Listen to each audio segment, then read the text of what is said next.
La neige tombait sur le manoir d'Ashworth avec la persistance silencieuse de l'hiver en décembre 1847, transformant le domaine du Yorkshire en quelque chose d'un conte de fées, tout de cristal, de silence et de beauté impossible. Le manoir lui-même se dressait tel un monument à l'élite titrée d'Angleterre, sa façade en calcaire ornée d'un lierre qui avait été témoin de 3 générations de prospérité Ashworth, ses fenêtres flamboyantes de la lueur des bougies, tandis que les domestiques préparaient le bal annuel de Noël qui attirerait la noblesse de 3 comtés. Dans l'aile est, loin de la magnifique salle de bal où les lustres étaient polis jusqu'à un éclat de diamant, mademoiselle Eleanor Hartley se tenait devant une fenêtre étroite dans la salle de classe, observant les valets de pied apporter des fleurs de serre pendant que ses 2 jeunes protégés s'exerçaient à l'écriture derrière elle. Elle avait 26 ans, un âge où la plupart des femmes de bonne famille auraient été mariées depuis des années, mais Éléanore existait dans ces limbes étranges, réservées aux dames de bonne naissance, tombées dans le malheur, trop éduquées pour être une domestique, trop appauvrie pour être autre chose. Son apparence suggérait une compétence discrète plutôt que la beauté. Des cheveux bruns sévèrement tirés en arrière, une robe grise choisie pour son aspect pratique, une posture qui témoignait d'une dignité maintenue par la seule force de sa volonté. Pourtant, il y avait quelque chose dans les os fins de son visage, la grâce inconsciente de ses mouvements, qui laissait entrevoir une vie différente autrefois vécue. Elle se détourna de la fenêtre alors que la petite Catherine se débattait avec sa plume. « Comme ceci, ma chérie, » dit Éléanore, guidant la main de l'enfant avec une patience infinie, sa voix cultivée et douce. Les enfants l'adoraient, ce qui était peut-être la seule chaleur dans son existence soigneusement construite. Elle était leur gouvernante depuis 3 ans, depuis que les circonstances l'avaient contrainte à cette position, et elle accomplissait ses devoirs avec l'excellence discrète qui la rendait à la fois indispensable et invisible pour la maisonnée. En bas, la transformation se poursuivait. La salle de bal, silencieuse depuis le Noël précédent, s'éveillait maintenant à la musique et au rire, au froufrou de la soie et à l'éclat des bijoux, à tout l'excès scintillant qui marquait la célébration hivernale de la société. Eleanor avait autrefois aimé de telles occasions. Dans une autre vie, avant la mort de son père et la découverte de dettes qui avaient englouti entièrement sa modeste dot, elle avait dansé à des bals comme celui-ci, ses pieds se souvenant des figures des contredanses et des valses, son cœur léger de la joie particulière d'être jeune, chérie et pleine de possibilités. Elle avait été formée à la musique et à la danse comme il se yait à la fille d'un gentleman, avait passé des heures au pianoforte pendant que sa mère souriait d'approbation, avait tournoyé devant des miroirs dans des robes depuis longtemps vendues pour payer les créanciers. Cette jeune fille semblait désormais incroyablement lointaine, séparée de cette Éléanore par plus de 6 ans, séparée par le gouffre entre l'espoir et la résignation, entre la visibilité et l'ombre. Alors que le soir approchait et que les premières calèches commençaient à arriver, leurs roues crissant sur la neige fraîche, Éléanore rassembla les enfants et les conduisit à la nurserie pour le souper. Ils croisèrent des domestiques portant du champagne, aperçurent des dames en robes ornées de bijoux montant le grand escalier, entendirent l'orchestre commencer à accorder ses instruments dans des pièces lointaines. Catherine supplia de regarder la danse, juste un instant, mais Éléanore refusa doucement. « Ce monde n'est pas pour nous, ma chère, » dit-elle, et sentit la vérité de ses mots s'installer comme de la glace dans sa poitrine. La danse, la joie, la liberté d'être vue et célébrée, c'étaient là des luxes auxquels elle avait renoncé le jour où elle avait accepté un salaire de gouvernante. Elle avait appris à trouver satisfaction dans des choses plus modestes, les progrès d'un enfant en latin, une leçon parfaitement organisée, la sécurité d'une position qui tenait la famine à distance. Alors que la musique commençait à flotter dans les couloirs du manoir, Eleanor se retira dans sa petite chambre dans les appartements de la gouvernante, fermant la porte sur les bruits de la fête, sur la vie qu'elle n'habiterait plus jamais, sur la part d'elle-même qui se souvenait encore de ce que c'était que de danser. Mais avant que le destin de nos amoureux ne soit révélé, abonnez-vous pour ne manquer aucun chapitre de romance et de scandale. Et dites-nous dans les commentaires, d'où nous regardez-vous? Maintenant, commençons. Le duc de Thornwall arriva 3 heures après le début du bal, sa calèche s'arrêtant devant le manoir d'Ashworth avec le retard désinvolte d'un homme dont le titre le dispensait des courtoisies ordinaires. Sebastian Ashworth avait 32 ans, était célibataire malgré la pression considérable de sa mère et de la société en général, possédait une fortune qui le rendait indépendant de l'opinion de quiconque et une réputation d'être aussi exigeant que froid. Il se mouvait dans le monde avec l'assurance particulière de ceux qui sont nés au pouvoir, ses sombres vêtements de soirée impeccablement taillés, sa manière suggérant qu'il assistait à de tels rassemblements non par plaisir, mais par la reconnaissance consciencieuse que sa position exigeait certaines performances. Son frère, Lord Edward Ashworth, l'accueillit avec un soulagement teinté d'exaspération, car la présence de Sébastien conférait un prestige considérable à toute occasion, même si son comportement suggérait qu'il préférerait être n'importe où ailleurs. La salle de bal tourbillonnait de couleurs et de musique, les dames en soie qui captaient la lueur des bougies comme des joyaux, les messieurs en noir formel créant un motif mouvant d'élégance et d'excès que Sébastien observait avec le détachement de quelqu'un regardant une production théâtrale plutôt que de participer à la vie. Il dansait lorsque les convenances l'exigeaient, conversait lorsque la courtoisie le demandait. Ses réponses parfaitement calibrées pour maintenir l'harmonie sociale tout en ne révélant rien de son paysage intérieur, qui était considérablement plus complexe que l'aristocrate ennuyé qu'il paraissait être. C'est au cours de l'un de ces circuits obligatoires autour de la salle de bal que son regard capta une silhouette se déplaçant dans un couloir visible à travers les portes ouvertes. Une femme en gris, une main d'enfant dans chacune des siennes, passant comme un fantôme à travers la célébration sans en faire partie. Quelque chose dans sa posture l'arrêta,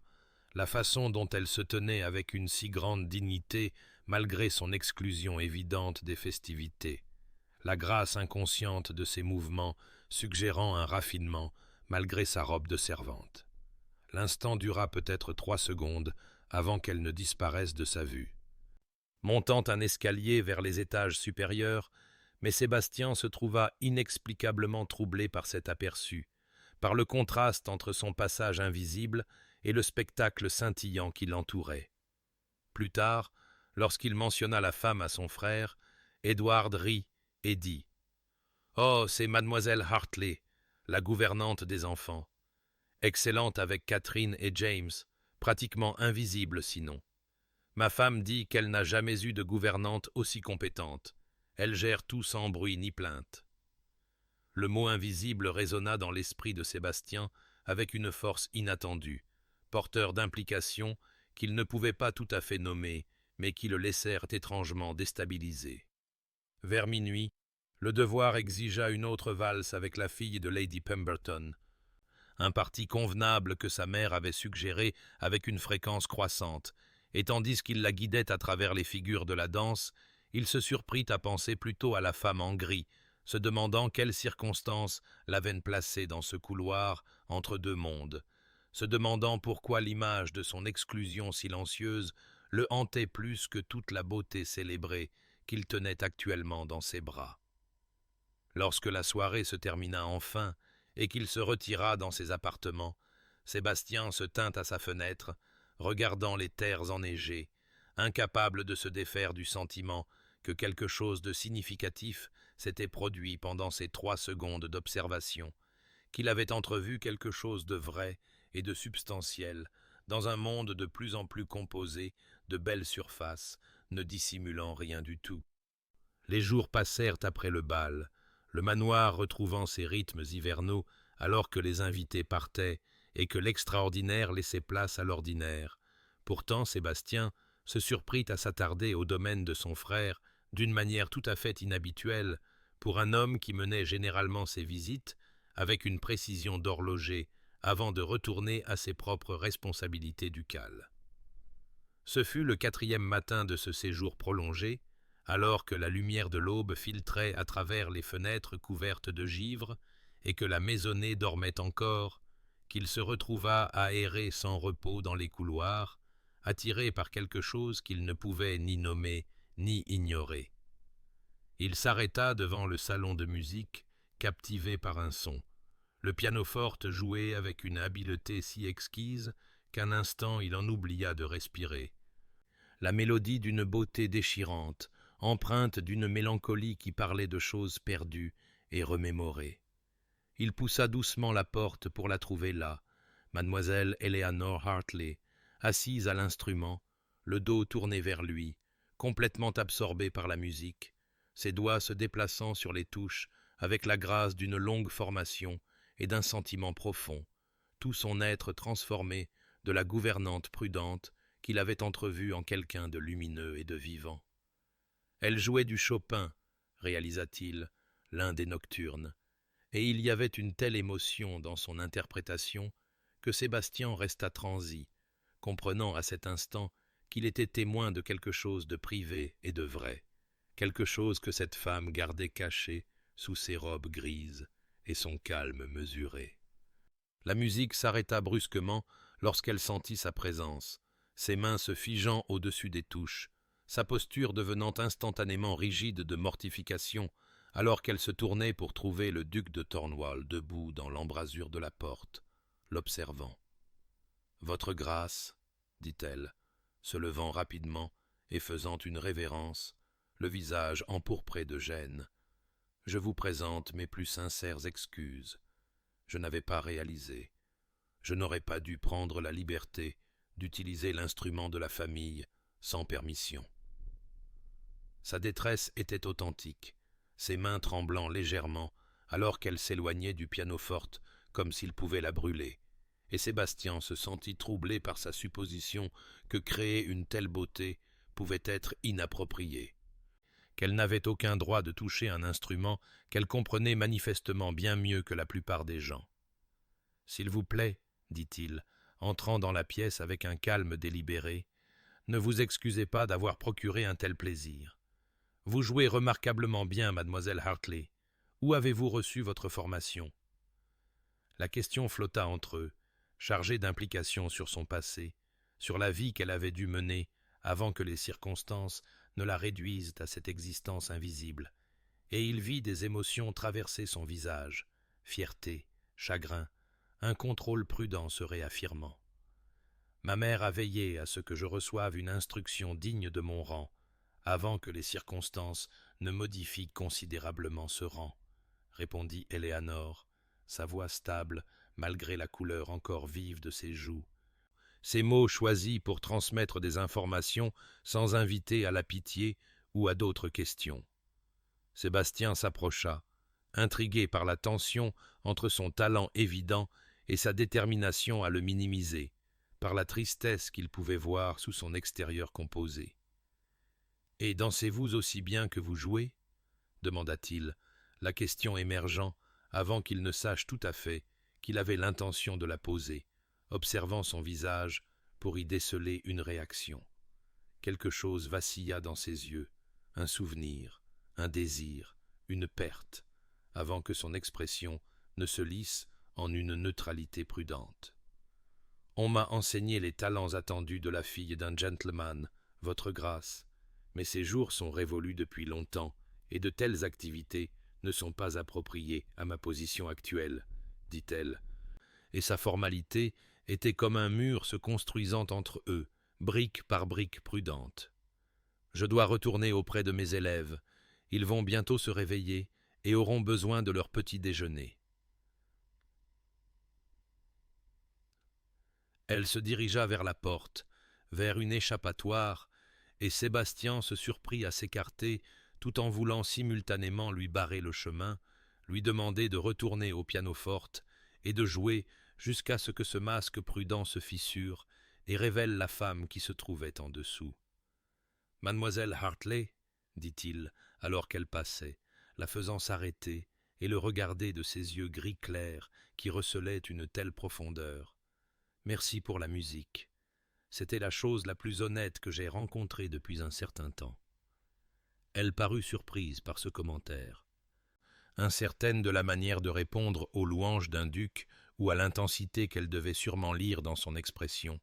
et après un instant, elle se contenta d'hocher la tête et de quitter la pièce, laissant Sébastien seul au milieu des ombres matinales, réalisant avec une clarté soudaine qu'il était intrigué d'une manière qu'il ne l'avait pas été depuis des années, que cette femme avec ses profondeurs cachées et son invisibilité soignée était en quelque sorte devenue le mystère le plus captivant qu'il ait jamais rencontré. Au cours des jours suivants, Sébastien se surprit à inventer des prétextes pour rester au manoir d'Ashworth, avec une créativité qui l'aurait amusé s'il avait été capable d'observer son propre comportement avec une quelconque objectivité. Il prétendit que les affaires du domaine nécessitaient sa consultation. Dit à son frère qu'il envisageait des investissements dans la région, suggéra que sa présence pourrait être utile pour diverses questions qui s'étaient parfaitement déroulées sans intervention ducale pendant des années, et Edward accepta ces excuses transparentes avec des sourires entendus que Sébastien choisit d'ignorer. La vérité, qu'il ne reconnaissait que dans l'intimité de ses propres pensées, était qu'il ne pouvait se résoudre à partir tant que le mystère d'Eleanor Hartley restait entier, tant que le contraste entre la femme qu'il avait aperçue au pianoforte et la gouvernante prudente qui se déplaçait dans la maisonnée comme une ombre continuait d'occuper son esprit avec une fréquence croissante. Il se mit à l'observer avec les enfants, se positionnant dans des couloirs où il pourrait être témoin de ses interactions avec les jeunes Catherine et James, et ce qu'il vit ébranla les fondements d'hypothèses qu'il n'avait jamais remises en question auparavant. Elle possédait une patience extraordinaire, expliquant des concepts difficiles avec une clarté qui suggérait une véritable intelligence plutôt qu'un enseignement mécanique. Sa voix chaude d'affection, alors qu'elle guidait les enfants dans leurs leçons de mathématiques, de littérature, d'histoire, traitant leurs questions avec un respect que beaucoup d'adultes n'accorderaient pas à des si jeunes. Il la regarda enseigner une mélodie simple à Catherine au pianoforte, ses mains guidant les doigts de l'enfant avec une telle douceur, ses louanges authentiques lorsque la fillette maîtrisa enfin un passage difficile. Et Sébastien se sentit ému par cette scène d'une manière qu'il ne pouvait pas tout à fait articuler. Un après-midi particulièrement ensoleillé, il observa depuis la fenêtre de la bibliothèque Eleanor se promener avec les enfants dans les jardins enneigés, leur rire porté par l'air froid, tandis qu'elle montrait du doigt les oiseaux d'hiver et expliquait leurs habitudes, son propre visage transformé par une joie qui semblait provenir non pas de son propre bonheur, mais du leur, comme si elle avait appris à ne trouver du plaisir qu'au service des autres. Il commença à organiser ce qu'il se disait être des rencontres accidentelles, apparaissant dans la bibliothèque quand il savait qu'elle choisissait des livres pour ses élèves, trouvant des raisons de passer dans les couloirs au moment où elle pouvait se déplacer entre la salle de classe et les chambres des enfants, chaque brève interaction renforçant sa fascination croissante, même si elle maintenait une distance appropriée avec une expertise née d'années de pratique de l'invisibilité. Elle ne présumait jamais, ne s'attardait jamais, ne permettait jamais aux conversations de s'écarter des courtoisies les plus formelles, et pourtant Sébastien pouvait sentir quelque chose sous ce calme mesuré, pouvait voir dans ses yeux une profondeur de sentiment et d'intelligence qu'elle s'efforçait constamment de dissimuler. Son frère remarqua son séjour prolongé inhabituel, faisant observer lors d'un dîner un soir que Sébastien n'était pas resté au manoir plus d'une semaine en 5 ans. Et cette observation taquine portait des implications que Sébastien dévia avec une habileté consommée, tout en reconnaissant leur vérité. Il restait à cause d'elle, parce qu'Eleanor Hartley, avec ses profondeurs cachées et sa force tranquille, était devenue la personne la plus captivante qu'il ait rencontrée dans une vie entourée de beauté célébrée et de dames accomplies, parce que sous ses robes grises et son invisibilité soignée, il sentait quelque chose de substantiel et de réel dans un monde de plus en plus composé de belles surfaces, et il réalisa avec une sensation de chute qu'il n'avait jamais rencontré quelqu'un comme elle, qu'elle était en quelque sorte devenue essentielle pour lui en l'espace de quelques jours seulement. Et cette découverte l'exaltait et le terrifiait à parts égales. Eleanor avait appris depuis longtemps à exister dans les espaces étroits entre la visibilité et l'effacement complet, à accomplir ses devoirs avec compétence sans attirer l'attention sur elle, à trouver la satisfaction qu'elle pouvait dans les progrès des enfants et l'heure tranquille occasionnelle avec un livre. Pourtant, la présence continue du duc au manoir d'Ashworth avait commencé à déstabiliser l'équilibre précaire qu'elle avait maintenu pendant 6 ans. Elle se retrouva consciente de lui d'une manière qui la terrifiait, son corps se tendant lorsqu'il entrait dans une pièce, son cœur s'accélérant au son de sa voix dans les couloirs lointains. Et elle détestait cette faiblesse en elle, cette réponse insensée à un homme si loin au-dessus de son rang que nourrir même le plus petit espoir relevait de la folie. Dans l'obscurité de sa petite chambre la nuit, elle s'autorisait à se souvenir de ce qu'elle avait été avant que la catastrophe ne remodèle son existence, avant que la mort de son père, emportée par la fièvre, n'ait révélé des dettes que personne ne soupçonnait et n'ait laissé sa mère et sa jeune sœur avec rien d'autre que la charité de parents réticents. Elle avait été Eleanor Hartley, de Hartley House, un modeste domaine dans le Derbyshire, la fille aînée d'un gentleman qui avait aimé la musique et les livres et avait veillé à ce que ses filles reçoivent une éducation digne de leur rang, et elle avait dansé aux assemblées de la ville locale, avait joué du pianoforte pour les invités, avait cru avec la confiance insouciante de la jeunesse que son avenir inclurait l'amour, un partenariat et toutes les joies ordinaires attendues par la fille d'un gentleman. Cette jeune fille semblait appartenir à une autre vie, une étrangère dont Eleanor pouvait à peine reconnaître l'optimisme naïf, car à 20 ans, elle avait accepté son premier poste de gouvernante pour sauver sa mère et sa sœur de la misère totale,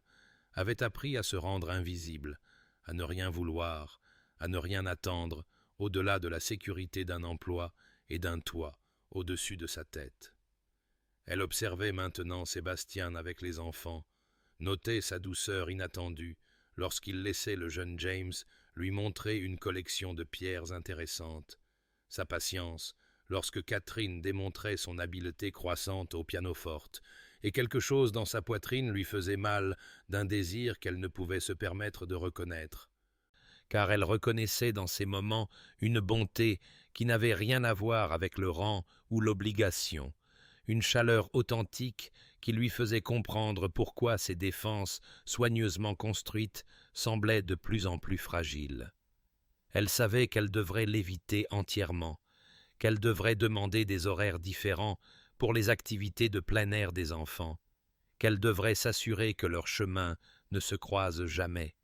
Pourtant, elle se trouvait incapable de suivre cette voie sensée, attirée par lui malgré tous les avertissements que son esprit rationnel lui fournissait,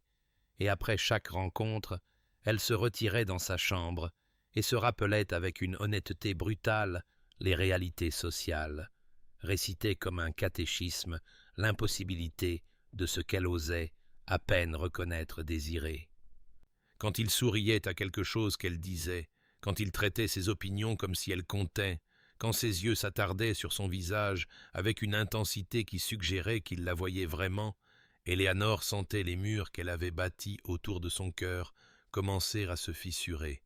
et la possibilité d'un espoir émergeant à travers ces fissures l'effrayait plus que toutes les épreuves qu'elle avait endurées jusqu'alors, car elle comprenait qu'espérer, croire, s'autoriser à imaginer des possibilités au-delà de son rang, ne ferait que rendre le retour inévitable à la réalité plus dévastateur. Elle décida, avec une conviction renouvelée, de maintenir son invisibilité, de protéger à la fois sa position et son cœur, de survivre à cet étrange interlude, en se rappelant que les ducs ne tombaient pas amoureux des gouvernantes, sauf dans les romans insensés, et qu'elle avait appris depuis longtemps la différence entre la fantaisie et les dures vérités qui régissaient la vie des femmes. Pourtant, même en prenant cette résolution, elle savait avec une certitude qui ressemblait à une prophétie que Sebastian Ashworth était déjà devenu dangereux pour elle, d'une manière qu'elle ne pourrait peut-être jamais surmonter complètement. Sébastien découvrit Éléanore dans la bibliothèque un après-midi gris, où le grésil frappait contre les hautes fenêtres et où le feu dans l'âtre projetait des ombres dansantes sur les murs tapissés de volumes reliés en cuir. Elle se tenait devant les étagères, le dos tourné à la porte, tendant la main vers un livre juste hors de sa portée, sa posture révélant une grâce naturelle qui disparaissait dès qu'elle se sentait observée. Il la regarda un battement de cœur avant de parler, remarquant comment la lumière du feu se prenait dans ses cheveux sombres, tirés en arrière dans ce style sévère que toutes les gouvernantes semblaient tenues d'adopter, et lorsqu'il lui offrit son aide d'une voix soigneusement modulée pour ne pas la surprendre, elle se tourna avec ce même calme rapide qu'il avait appris à reconnaître, l'éclair fugace de quelque chose de non gardé dans ses yeux s'évanouissant avant qu'il ne puisse l'identifier correctement, tandis qu'elle faisait une révérence avec une parfaite formalité et expliquait qu'elle choisissait des textes pour les leçons de littérature de Catherine. La conversation commença avec la distance prudente qu'elle maintenait toujours. Ses réponses appropriées et brèves alors qu'il récupérait le volume qu'elle avait cherché et le lui tendait, mais Sébastien se sentit incapable de la laisser se retirer si vite, se surprenant à lui demander ce qu'elle pensait du livre, si elle appréciait la poésie de Wordsworth, et il vit son hésitation,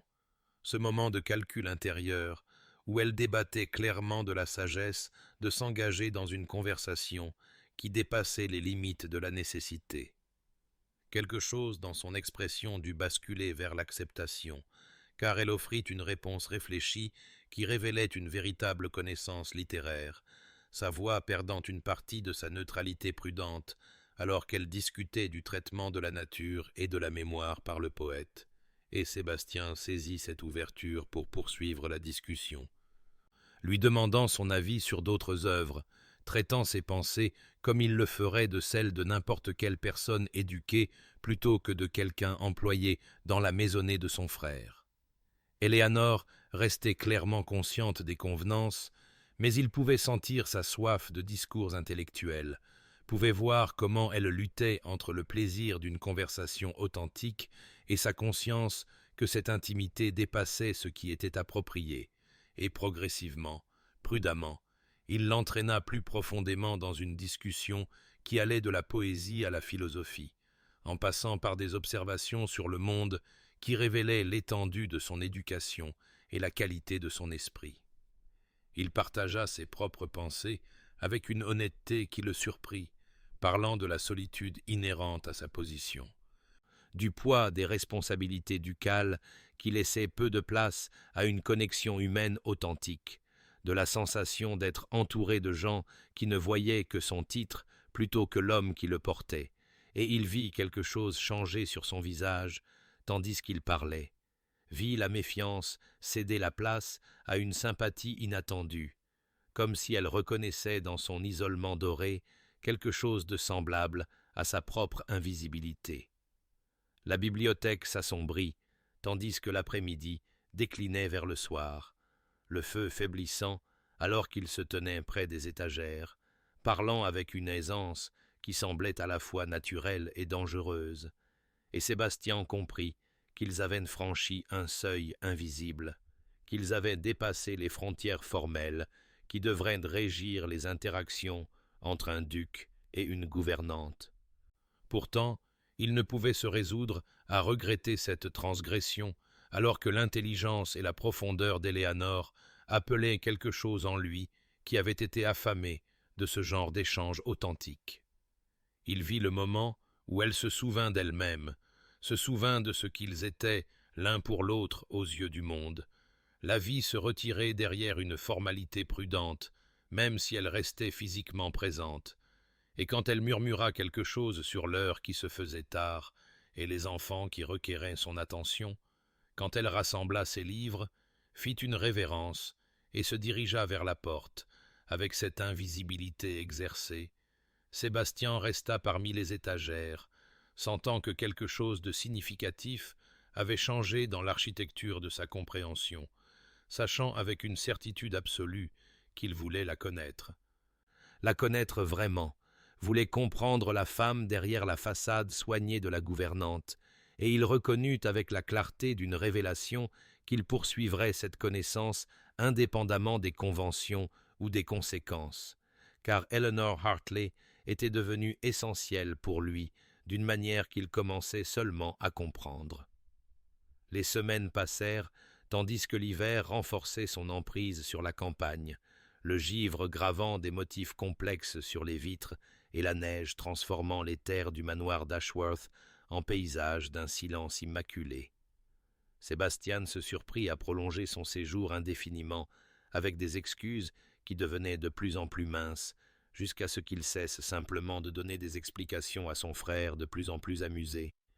qui observait cette déviation sans précédent de la routine ducale, avec des sourcils levés et des sourires entendus que Sébastien choisit d'ignorer.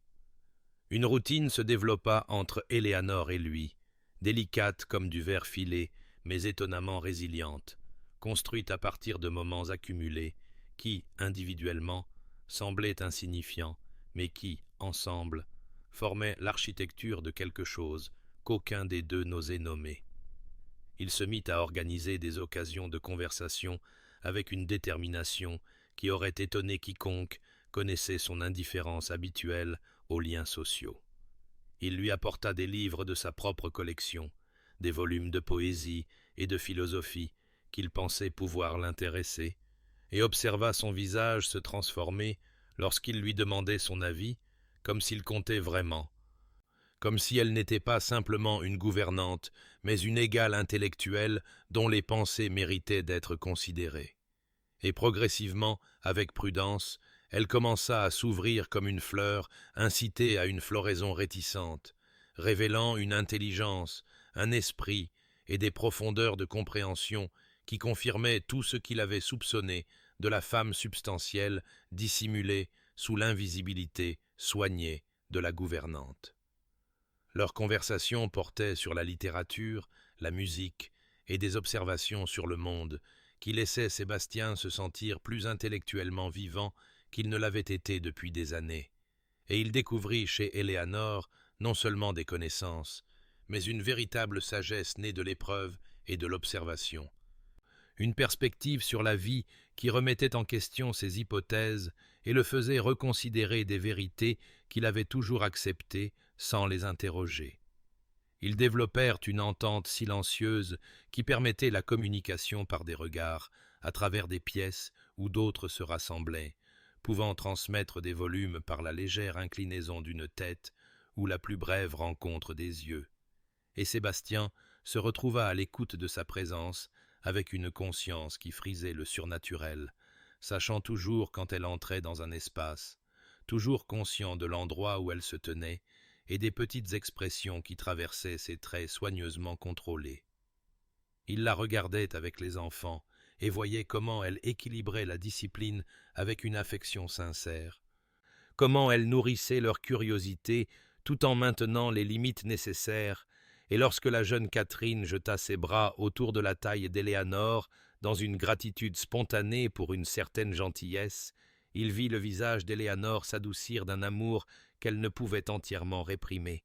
et quelque chose dans sa poitrine se serra d'une émotion qu'il reconnut comme dangereuse, car il comprit qu'il tombait amoureux d'elle d'une manière qui transcendait l'attirance physique ou la compatibilité intellectuelle, tombant amoureux de sa bonté essentielle, de sa force tranquille et du courage nécessaire pour maintenir sa dignité dans des circonstances qui auraient brisé des esprits moindres. Pourtant, même si leur lien se renforçait, il restait parfaitement conscient de l'anxiété croissante d'Eleanor, pouvait voir comment elle luttait entre le plaisir qu'elle prenait à leurs échanges et sa peur des conséquences, pouvait sentir qu'elle se retirait même en s'avançant, et il savait que les domestiques avaient commencé à remarquer son attention, avaient vu les regards significatifs échangés entre les femmes de chambre et les valets de pied lorsqu'ils demandaient la présence d'Eleanor ou passaient de longues périodes dans la pièce qu'elle occupait. Eleanor devenait de plus en plus pâle à mesure que les murmures se multipliaient dans la maisonnée, ses mouvements devenant plus rigides chaque jour, comme si elle essayait par la seule force de sa volonté de restaurer l'invisibilité qui l'avait autrefois protégée. Et Sébastien comprit avec une frustration croissante que le monde se refermait sur eux, que l'espace fragile qu'ils avaient créé ne pourrait pas résister indéfiniment aux pressions de la réalité sociale. Pourtant, il se sentait incapable de renoncer à ce qui était devenu essentiel à son bonheur, incapable d'imaginer retourner à l'existence creuse qu'il avait connue, avant qu'Eleanor Hartley ne lui ait appris la différence entre simplement vivre et être vraiment vivant. Lady Ashworth convoqua Eleanor au salon du matin, un mardi après-midi, alors qu'une pâle lumière du soleil filtrait à travers des rideaux de dentelle et que le parfum des fleurs de serre emplissait un air qui semblait soudain suffocant. Eleanor entra avec le calme exercé qui était devenu son armure contre le monde, faisant une révérence à la femme qui l'avait toujours traitée avec une correction distante, mais non dépourvue de gentillesse. Pourtant, quelque chose dans l'expression de Lady Ashworth fit se serrer le cœur d'Eleanor d'un pressentiment avant même que la femme plus âgée ne commence à parler. La conversation débuta assez doucement, avec des questions sur les progrès des enfants et l'amélioration de la prononciation française de Catherine, mais Eleanor pouvait sentir le véritable objectif tapi sous ses amabilités, comme des rochers sous une eau faussement calme. Et lorsque Lady Ashworth aborda enfin le sujet réel, avec une délicatesse calculée, parlant de la façon dont elle avait remarqué le séjour prolongé sans précédent du duc et son attention inhabituelle envers certains membres de la maisonnée,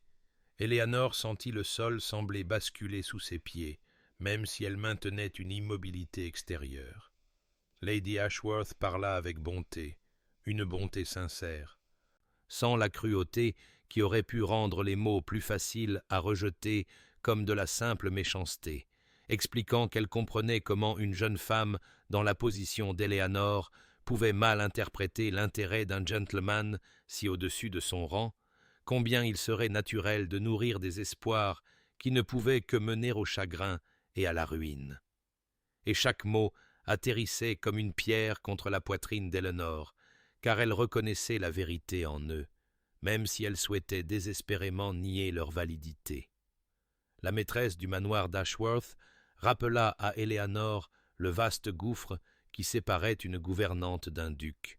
parla de l'impossibilité que de telles frontières soient jamais franchies, quelle que soit l'estime sincère qui puisse exister,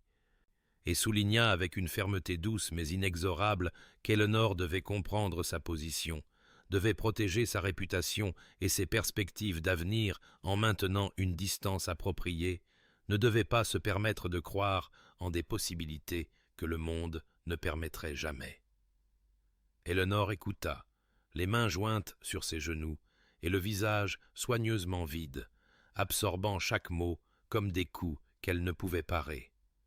Et lorsque Lady Ashworth termina en l'assurant qu'elle ne voulait que son bien,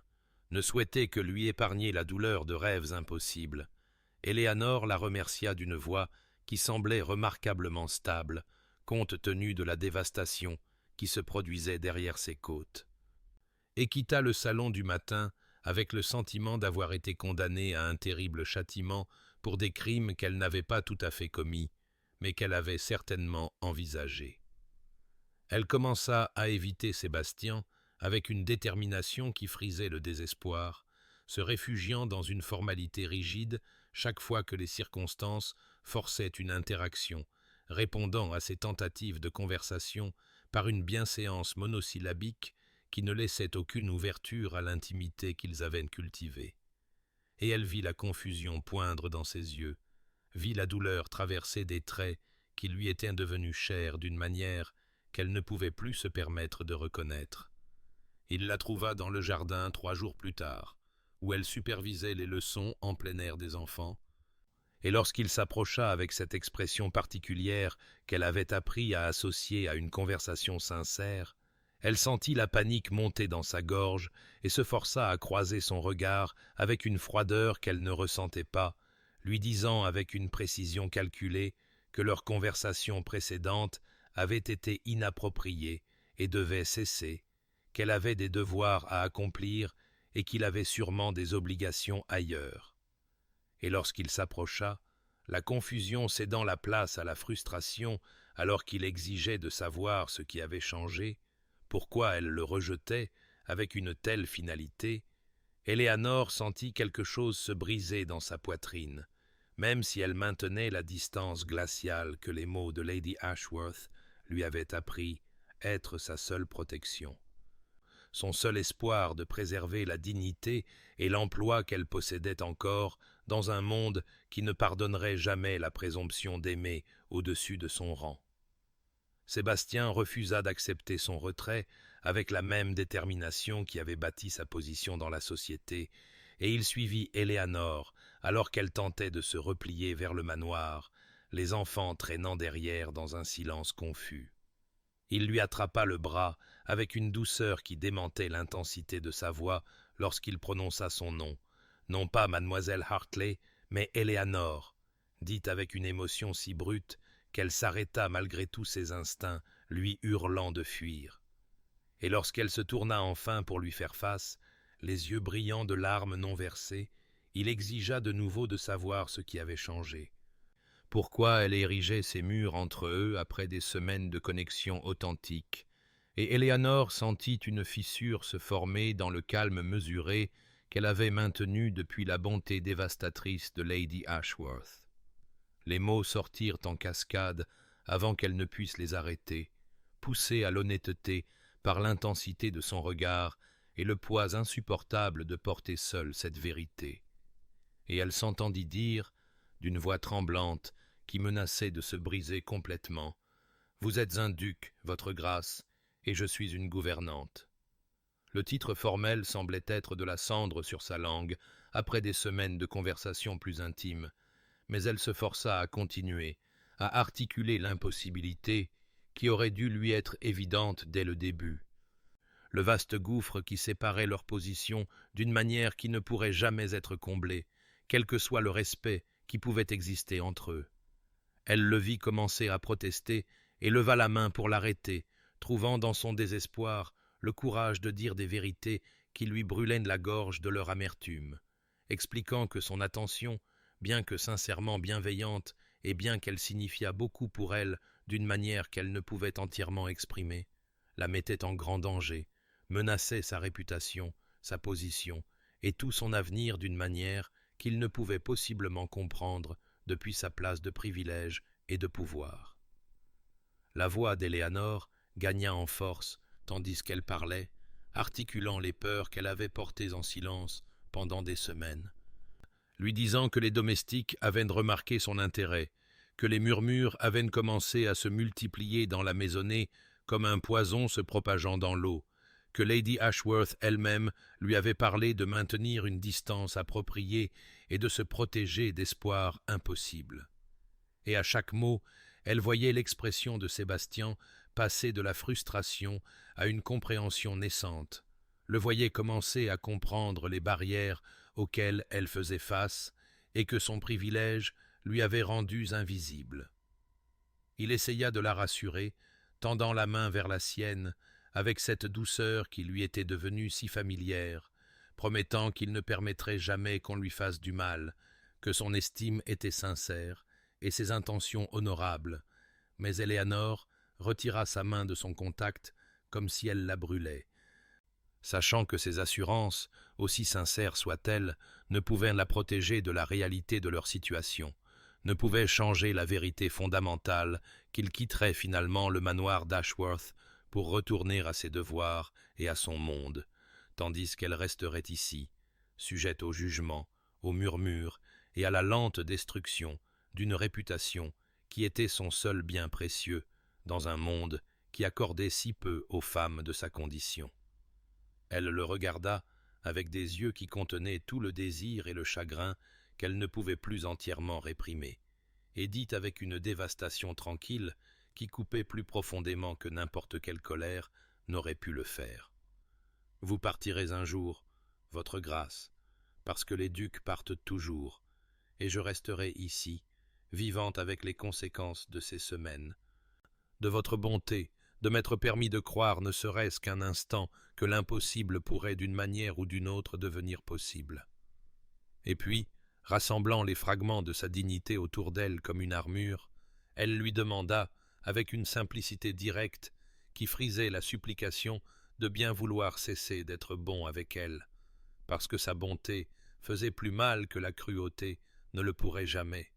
parce que chaque conversation, chaque regard partagé et chaque moment de connexion authentique ne rendait que la fin inévitable plus insupportable,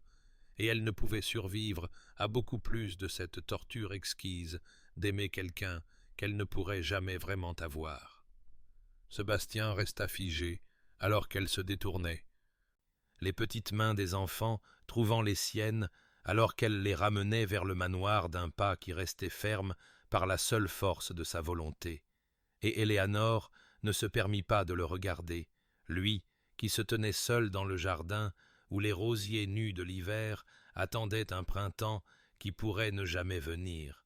car elle savait que si elle croisait à nouveau son regard, son fragile contrôle se briserait entièrement, et elle avait si peu à perdre qu'elle devait protéger ce qui restait avec toutes les armes à sa disposition,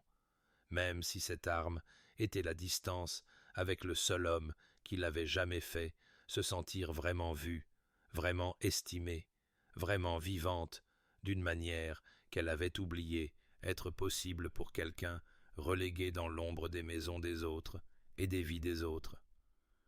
Sébastien se tenait dans ses appartements ce soir-là, alors que l'obscurité s'installait au-delà des fenêtres et que la lumière du feu projetait des ombres agitées sur les murs qui semblaient se refermer sur lui comme les structures sociales qu'Éléanore avait articulées avec une clarté si dévastatrice.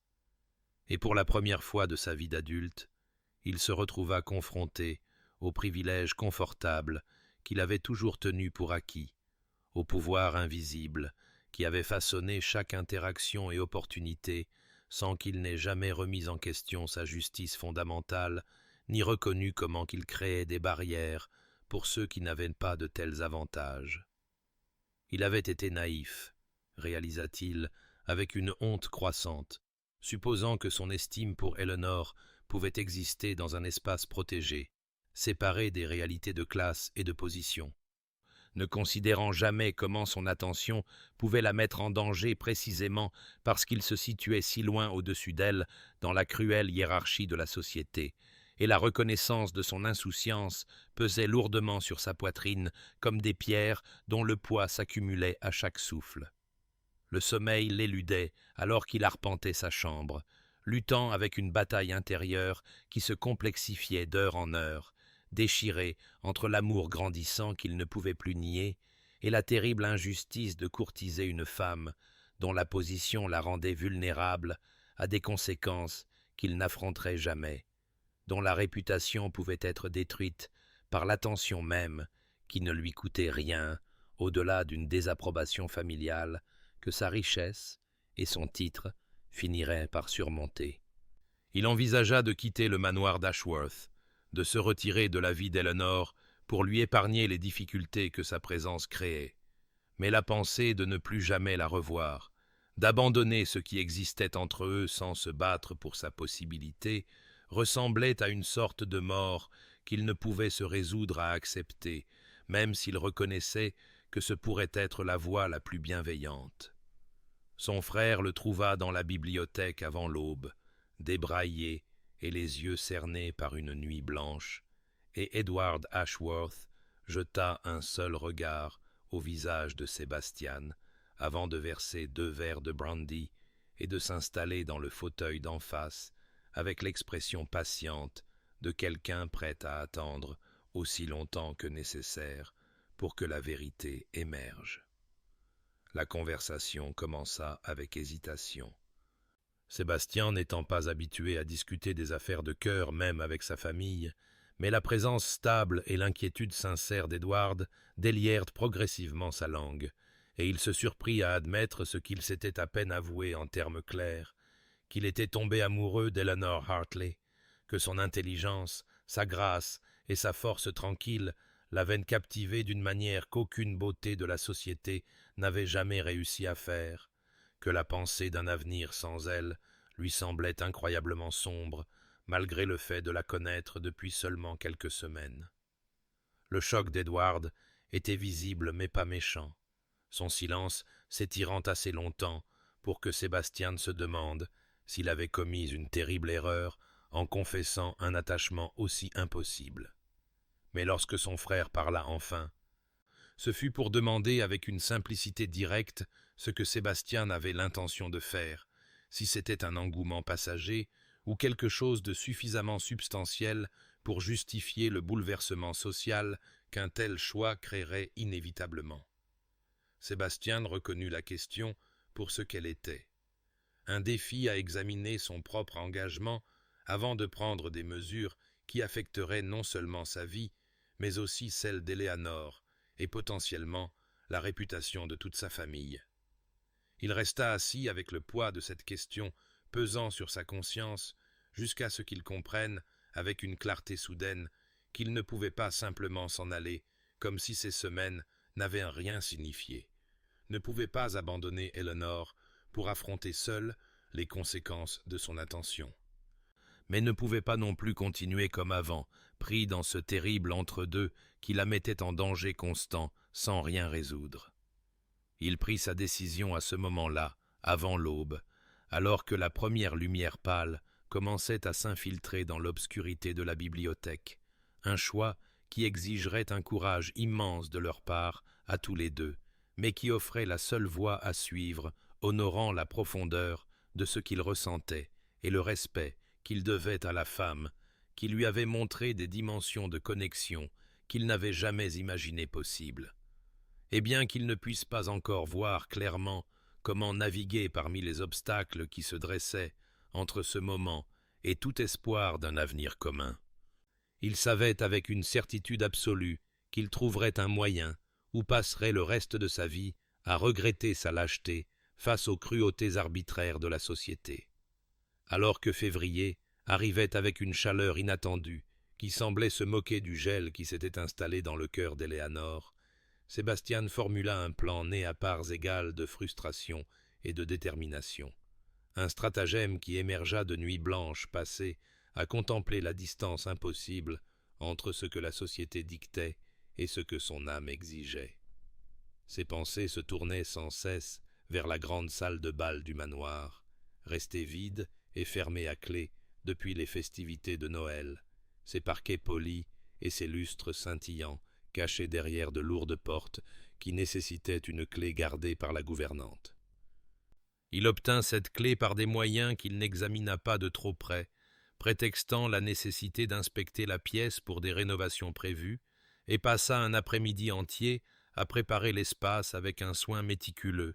allumant des centaines de bougies dans chaque applique et candélabre jusqu'à ce que la salle de bal brille comme dans un conte de fées,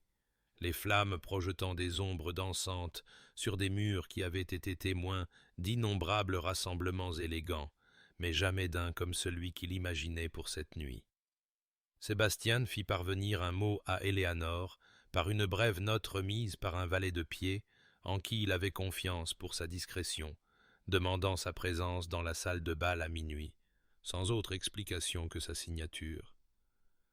Il passa les heures précédant le rendez-vous à faire les 100 pas dans ses appartements, remettant en question sa propre audace, tout en sachant simultanément qu'il ne pouvait pas continuer dans cet entre-deux de sentiments non résolus et d'impossibilités sociales. Eleanor découvrit la note glissée sous sa porte, alors qu'elle se préparait pour la nuit, les enfants dormant déjà dans la nurserie adjacente à sa modeste chambre.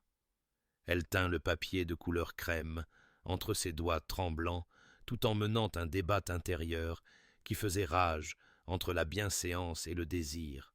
entre la sécurité d'un refus et l'attraction dangereuse de vouloir le voir une dernière fois, d'entendre ce qu'il se sentait obligé de dire d'une manière si dramatique. Elle savait qu'elle ne devrait pas y aller, que toutes les règles de bonne conduite et d'autopréservation exigeaient qu'elle reste dans ses quartiers et envoie un refus poli le matin, mais elle se surprit à s'habiller soigneusement de sa meilleure robe, toujours simple et appropriée pour une gouvernante, mais la plus belle qu'elle possédât, et à se dire qu'elle irait seulement pour entendre ce qu'il souhaitait dire, puis mettre fin à cet attachement impossible comme il se doit, avec des mots clairs qui ne laisseraient aucune place aux malentendus ou aux faux espoirs. À l'approche de minuit, Éléanore traversa les couloirs sombres, le cœur battant si fort qu'elle craignait de réveiller toute la maisonnée endormie. Lorsqu'elle atteignit la salle de bal, elle trouva la porte déverrouillée comme promis, la faible lueur des bougies visible à travers l'interstice sous le bois lourd. Elle poussa la porte avec des mains qui tremblaient malgré sa tentative de garder son calme et entra dans une vision qui lui coupa le souffle. Des centaines de bougies transformant la salle de bal familière en quelque chose de magique et d'un autre monde, leur lumière se reflétant sur les miroirs et les cadres dorés jusqu'à ce que tout l'espace semble scintiller d'un éclat doré. Et là, au centre de tout cela, se tenait Sébastien en tenue de soirée complète, ses vêtements impeccables et son expression remplie d'une telle intensité qu'Éléanore sentit ses défenses soigneusement construites commencer à s'effondrer avant même que l'un d'eux n'ait prononcé un seul mot. Éléanore resta figée dans l'embrasure de la porte pendant plusieurs battements de cœur, son esprit luttant pour comprendre la transformation que Sébastien avait opérée sur cet espace familier, la salle de bal où elle avait observé depuis l'ombre pendant les festivités de Noël, maintenant réimaginée en quelque chose d'intime et d'incroyablement romantique. Elle sentit ses discours soigneusement préparés se dissoudre comme la brume matinale sous l'intensité de son regard, alors qu'il se dirigeait vers elle avec des mouvements qui contenaient à la fois de la confiance et quelque chose qui ressemblait remarquablement à de la vulnérabilité. Il s'arrêta à quelques pas, maintenant une distance qui semblait à la fois respectueuse et chargée de possibilités inexprimées, et quand il parla, sa voix traversa l'étendue éclairée à la bougie avec une détermination tranquille qui lui donna des frissons le long de la colonne vertébrale, malgré ses tentatives de garder son calme et de se souvenir de toutes les raisons pour lesquelles cette rencontre de minuit représentait un jugement terrible et une impropriété dangereuse. « Vous m'avez dit que vous ne dansiez jamais, » dit Sébastien, et la simplicité de cette déclaration contenait en quelque sorte des couches de sens qu'Éléanore ne pouvait pas tout à fait déchiffrer à travers le chaos de ses émotions. Et je voulais savoir pourquoi quelqu'un qui se déplace dans le monde avec une grâce si naturelle se priverait de quelque chose qui a clairement apporté de la joie autrefois. Quelles circonstances ou quels chagrins vous ont amené à abandonner quelque chose qui devrait être aussi naturel que de respirer pour une femme de votre raffinement et de votre éducation évident. Éléanore tenta de convoquer la formalité froide qui lui avait servi de protection pendant tant d'années, tenta de se retirer derrière les barrières de classe et de convenance qui l'avaient gardée en sécurité, bien que désespérément seule, mais quelque chose dans la façon dont Sébastien la regardait dans cette salle de bal transformée rendit ses défenses soudainement fragiles et inadéquates face à la force de ce qui existait entre eux, qu'elle le reconnaisse ou non. « Votre grâce, ceci est tout à fait inconvenant, » parvint-elle à dire, bien que sa voix soit sortie moins stable qu'elle ne l'avait prévu. Trahissant la façon dont son cœur martelait contre ses côtes, mêlé de peur et de désir, je n'aurais pas dû venir, et vous n'auriez pas dû organiser une telle rencontre sans considération pour la façon dont cela pourrait apparaître si quelqu'un découvrait. Mais Sébastien interrompit sa protestation d'un geste qui était doux, mais en quelque sorte final, un lever de main qui demandait son attention plutôt que de l'exiger. Ce soir, il n'y a pas de domestique, pas de témoin, pas de société, dit-il,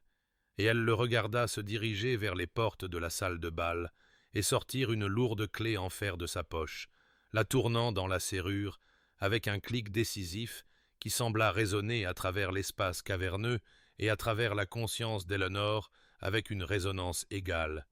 Il n'y a ni duc ni gouvernante, pas de règle sur qui peut parler à qui ou qui mérite la joie et qui doit à jamais se priver même des plus petits plaisirs.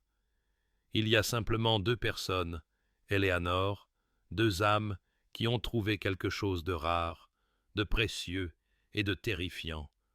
Et j'ai fermé ces portes à clé parce que je ne vous laisserai pas vous enfuir à nouveau avant que vous ne me disiez la vérité sur la raison pour laquelle vous avez cessé de danser, pourquoi vous avez cessé de croire que vous méritez la beauté, la musique et toutes les choses qui font de la vie plus qu'une simple survie.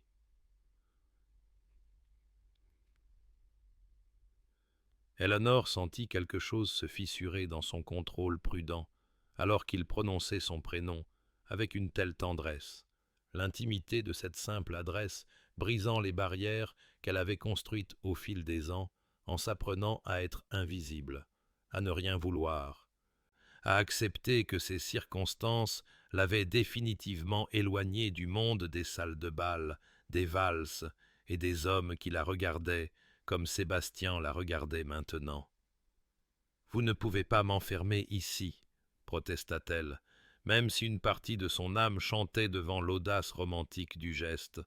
même si elle reconnaissait qu'une partie désespérée d'elle-même avait espéré exactement ce genre d'action décisive qui ôtait le choix et la responsabilité et ne lui laissait d'autre option que d'affronter les sentiments qu'elle fuyait depuis le moment où leurs yeux s'étaient croisés pour la première fois dans un couloir bondé. C'est inconvenant et dangereux, et vous devez voir à quel point c'est impossible. Mais de nouveau, Sébastien l'interrompit, traversant l'espace entre eux avec des pas lents et délibérés qui lui donnaient amplement l'occasion de se retirer si elle le souhaitait vraiment, bien que ses pieds restassent enracinés sur le parquet poli, comme si son corps avait déclaré une mutinerie contre les ordres paniqués de son esprit. « Je ne demande pas à la gouvernante, » dit Sébastien doucement, en s'arrêtant juste devant elle, assez près pour qu'elle puisse voir la lueur des bougies se refléter dans ses yeux et sentir le léger parfum de santal et de tabac qui s'accrochait à ses vêtements de soirée. « Je demande à Éléonore, la femme qui joue du Chopin, avec un tel sentiment que cela me brise le cœur, qui parle 3 langues, cite la philosophie et voit le monde avec des yeux qui ne manquent de rien, la femme que je suis venu à... » Et il s'arrêta, semblant reconsidérer ses mots avant de lui tendre la main en guise d'invitation, sa paume ouverte attendant sa décision. « Dansez avec moi, Éléonore, juste une fois, et dites-moi que j'imagine ce qui existe entre nous. Convainquez-moi que je suis le seul à sentir que le monde a basculé sur son axe, et je déverrouillerai ses portes et ne vous importunerai plus jamais. » La résistance d'Éléonore s'effrita, comme les murs d'une ancienne forteresse, sous le poids de sa main tendue et de l'espoir nu dans ses yeux,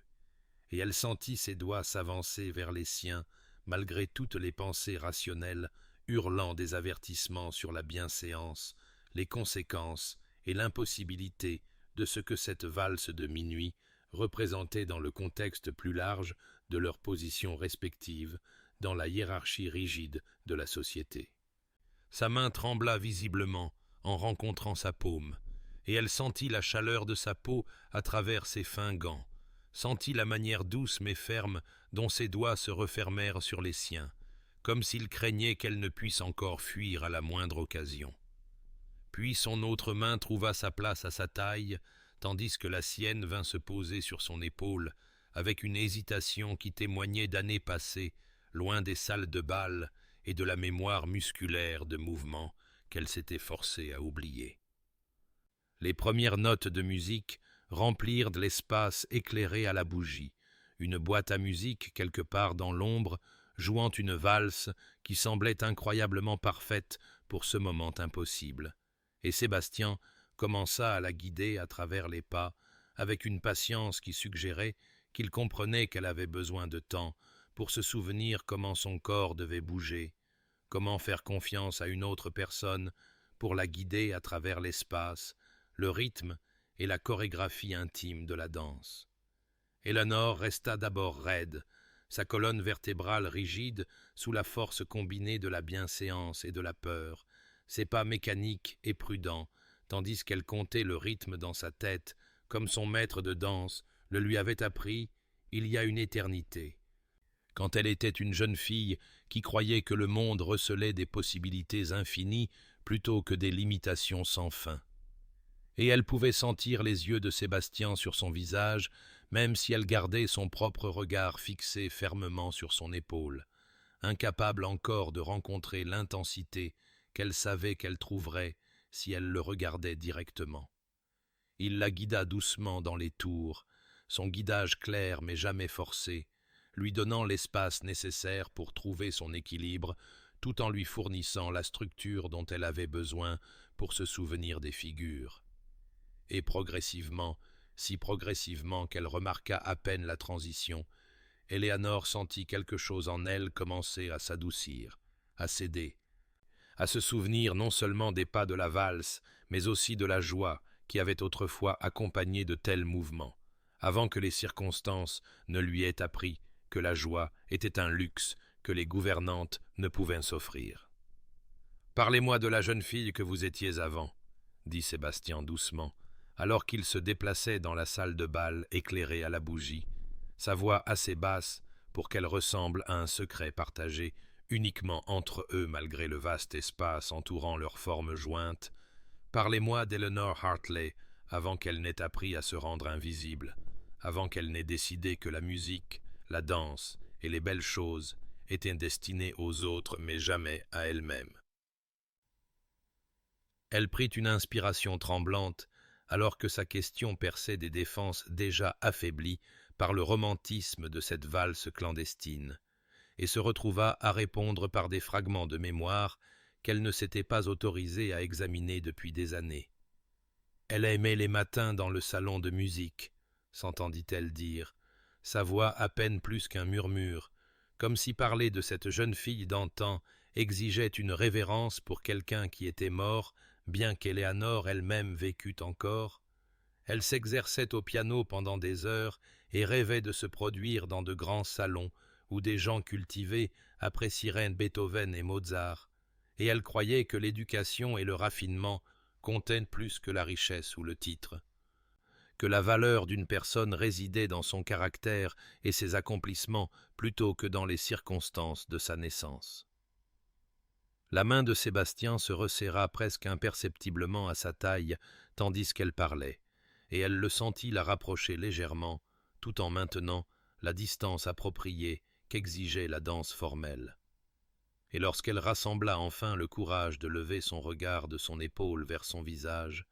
elle le trouva, la regardant avec une telle tendresse que son souffle se coupa dans sa gorge et que ses pas chancelèrent avant que son guidage stable ne l'aide à retrouver le rythme. « Et qu'est-il arrivé à cette jeune fille ?» demanda-t-il, bien qu'Eleanor soupçonna qu'il connaissait déjà la réponse, qu'il voulait simplement l'entendre le dire à voix haute,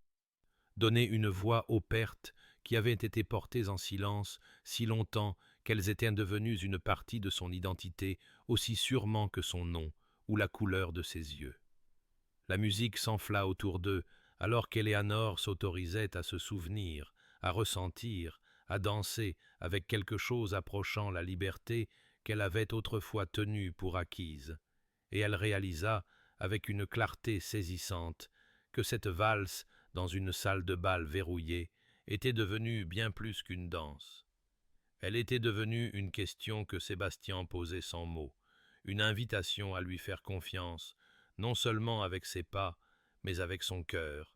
avec la vulnérabilité soigneusement protégée qu'elle avait appris à cacher derrière la compétence.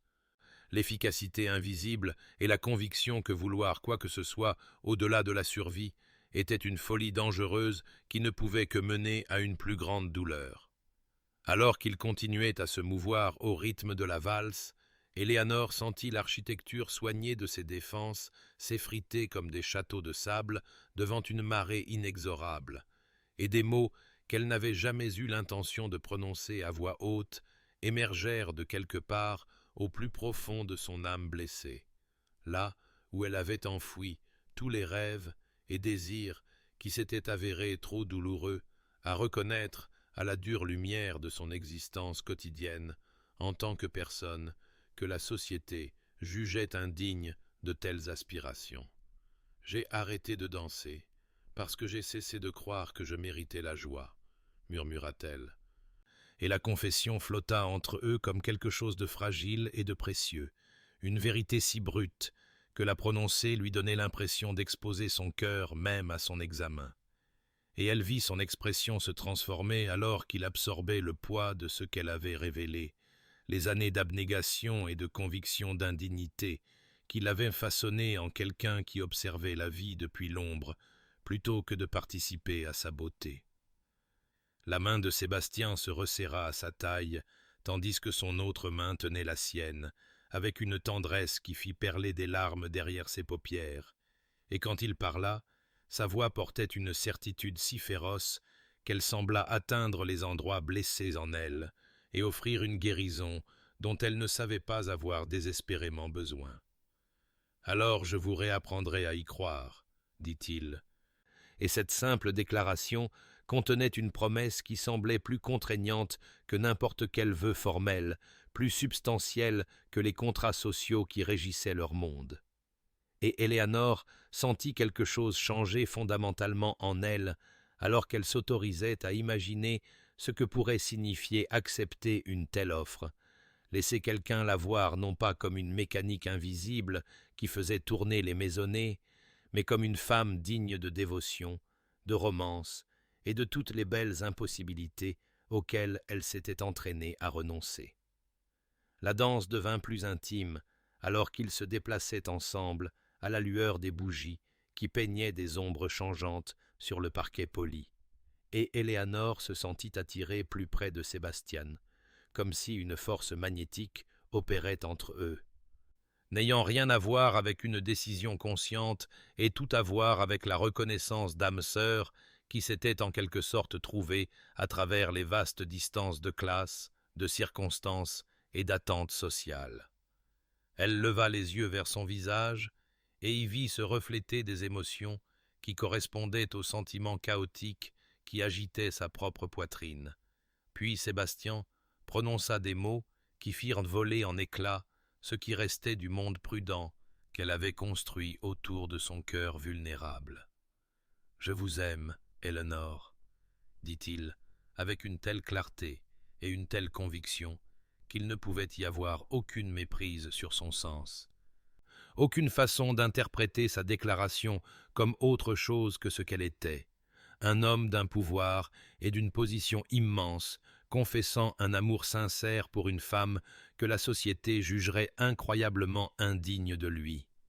Et Éléanore sentit des larmes couler sur ses joues, alors que l'ampleur de ces mots la frappait avec la force d'un impact physique, tout le désir qu'elle avait réprimé pendant des semaines se soulevant pour répondre à sa confession avec une intensité égale, même si son esprit rationnel hurlait des avertissements sur l'impossibilité et le chagrin inévitable. « Vous ne pouvez pas m'aimer, » dit-elle à travers des larmes qu'elle ne pouvait contrôler, sa voix se brisant sur les mots, même si son corps continuait de se mouvoir avec le sien au fil des dernières mesures de la valse. « Le monde ne le permettra pas. Sébastien, ils vous détruiront pour avoir même envisagé une telle connexion, et je ne peux pas supporter d'être la cause de votre ruine ou le sujet d'un scandale qui nous suivrait tous les deux pour le reste de nos jours. » Mais l'expression de Sébastien ne montrait aucune incertitude, aucune hésitation face à ses protestations, et quand il répondit, ses mots portaient le poids de décisions déjà prises et de ponts déjà brûlés au service de ce qu'il savait être vrai, indépendamment des conséquences sociales. Alors il est peut-être temps de défier ce que le monde permet, dit-il, alors que la musique tirait à sa conclusion inévitable. Et ils se tinrent ensemble au centre de cette salle de bal transformée, leurs mains toujours jointes et leur respiration lourde d'efforts et d'émotions, l'espace entre eux chargé de possibilités, de terreur et de la reconnaissance qu'ils avaient atteint un moment qui définirait le reste de leur vie, quel que soit le chemin qu'ils choisiraient. Les dernières notes de la boîte à musique s'évanouirent dans un silence qui semblait presque sacré dans son intensité, et Sébastien la regarda avec des yeux qui semblaient voir directement dans son âme, alors qu'il posait la question qui exigerait d'elle de choisir entre la sécurité d'une résignation invisible et le courage terrifiant de l'espoir. « S'il n'y avait pas de barrière, Éléanore, dit-il doucement, son pouce traçant de doux cercles sur sa paume où leurs mains restaient jointes. Si la société n'existait pas avec toutes ses règles, ses restrictions et ses cruelles hiérarchies, s'il n'y avait que vous et moi ici, en ce moment, me choisiriez-vous ? » Le barrage de retenue et d'autoprotection soigneusement construit d'Éléanore se brisa complètement sous le poids de la question de Sébastien, et elle se surprit à dire des vérités qu'elle avait enfermées si profondément que les entendre de sa propre voix lui donnait l'impression de rencontrer une étrangère qui avait vécu dans son cœur pendant toutes ces années d'invisibilité prudente et de résignation déterminée à une vie dépourvue des choses mêmes qui donnaient à l'existence le sentiment d'être digne d'être vécue plutôt que simplement supportable. « Oui, » murmura-t-elle à travers des larmes qui coulaient librement maintenant, sans aucune tentative de retenue ou de convenance. « Je vous choisirai. Je vous ai déjà choisi, bien que j'aie lutté désespérément contre cela, me suis dit 1000 fois que ce que je ressentais était de la folie, de la présomption ou une fantaisie dangereuse qui ne ferait qu'approfondir les blessures que j'avais à peine appris à porter avec une quelconque apparence de grâce. » Sa voix se brisa sur la confession, mais elle continua de parler comme si des années de silence exigeaient une compensation en ce moment d'honnêteté brutale, et les bras de Sébastien l'entourèrent, avec une tendresse qui la fit pleurer plus fort encore,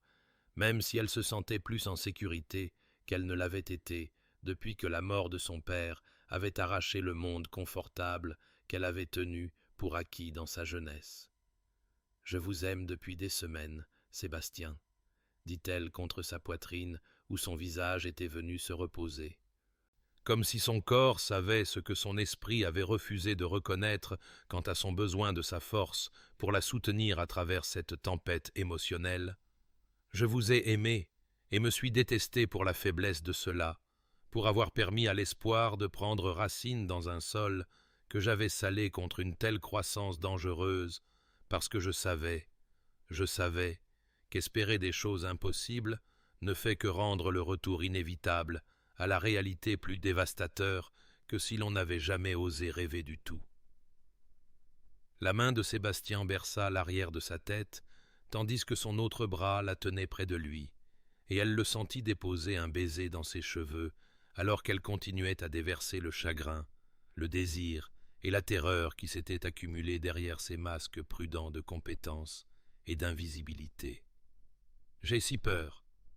confessa Éléanore, d'une voix à peine audible, même dans le silence profond de cette salle de bal verrouillée, où la lueur des bougies vacillait encore sur les murs qui avaient été témoins de sa transformation de gouvernante, qui n'osait pas espérer en femme, qui ne pouvait plus contenir la plénitude de son cœur.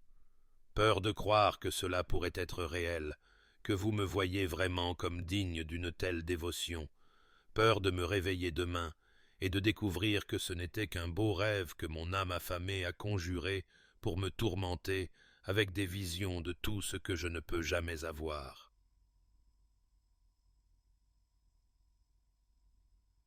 Elle sentit Sébastien se reculer juste assez pour incliner son visage vers le haut avec des doigts doux sous son menton, et quand elle croisa ses yeux, elle y vit une détermination si féroce qu'elle calma momentanément le chaos de ses peurs. « Je trouverai un moyen, Éléanore, dit-il, avec la certitude absolue d'un homme habitué à plier le monde à sa volonté,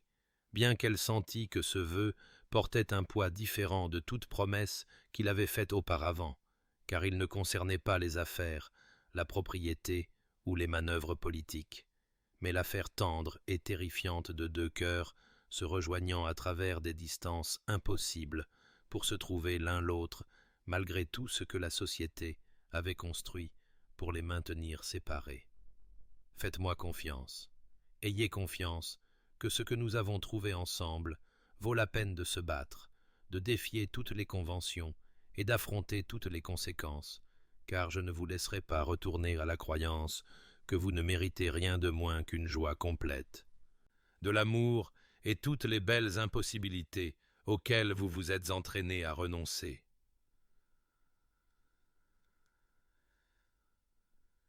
Éléanore hésita entre l'espoir et la peur, debout dans le cercle de ses bras,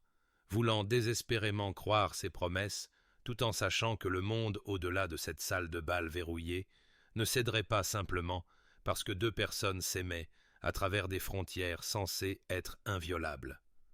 Et ils restèrent là à parler, tandis que la lueur des bougies diminuait progressivement, et que les premières lueurs de l'aube commençaient à pâlir l'obscurité au-delà des hautes fenêtres, parlant de rêves, de peur et du courage terrifiant qu'il faudrait à tous les deux pour forger un chemin qui n'existait pas encore dans leur monde soigneusement ordonné. Lorsque Sébastien déverrouilla enfin la porte, alors que la lumière du petit matin transformait la salle de bal de sanctuaire romantique en une simple grande pièce dans une grande maison, ils se séparèrent avec la nouvelle compréhension que tout avait irrévocablement changé entre eux, bien qu'Éléanore portât encore un doute profond dans son cœur quant à savoir si l'amour, aussi sincère soit-il, pouvait vraiment surmonter la vaste machinerie des attentes sociales et des divisions de classe qui avaient gouverné leur monde pendant des siècles avant leur naissance et qui continueraient longtemps après leur départ. Malgré toutes les précautions qu'ils avaient prises lors de cette rencontre de minuit, la salle de bal verrouillée ne pouvait pas vraiment rester un secret dans une maisonnée où les domestiques se déplaçaient dans les couloirs comme des témoins invisibles de chaque transgression contre la bienséance. Au moment où Éléanore descendit à la salle à manger 2 matins après cette nuit transformatrice,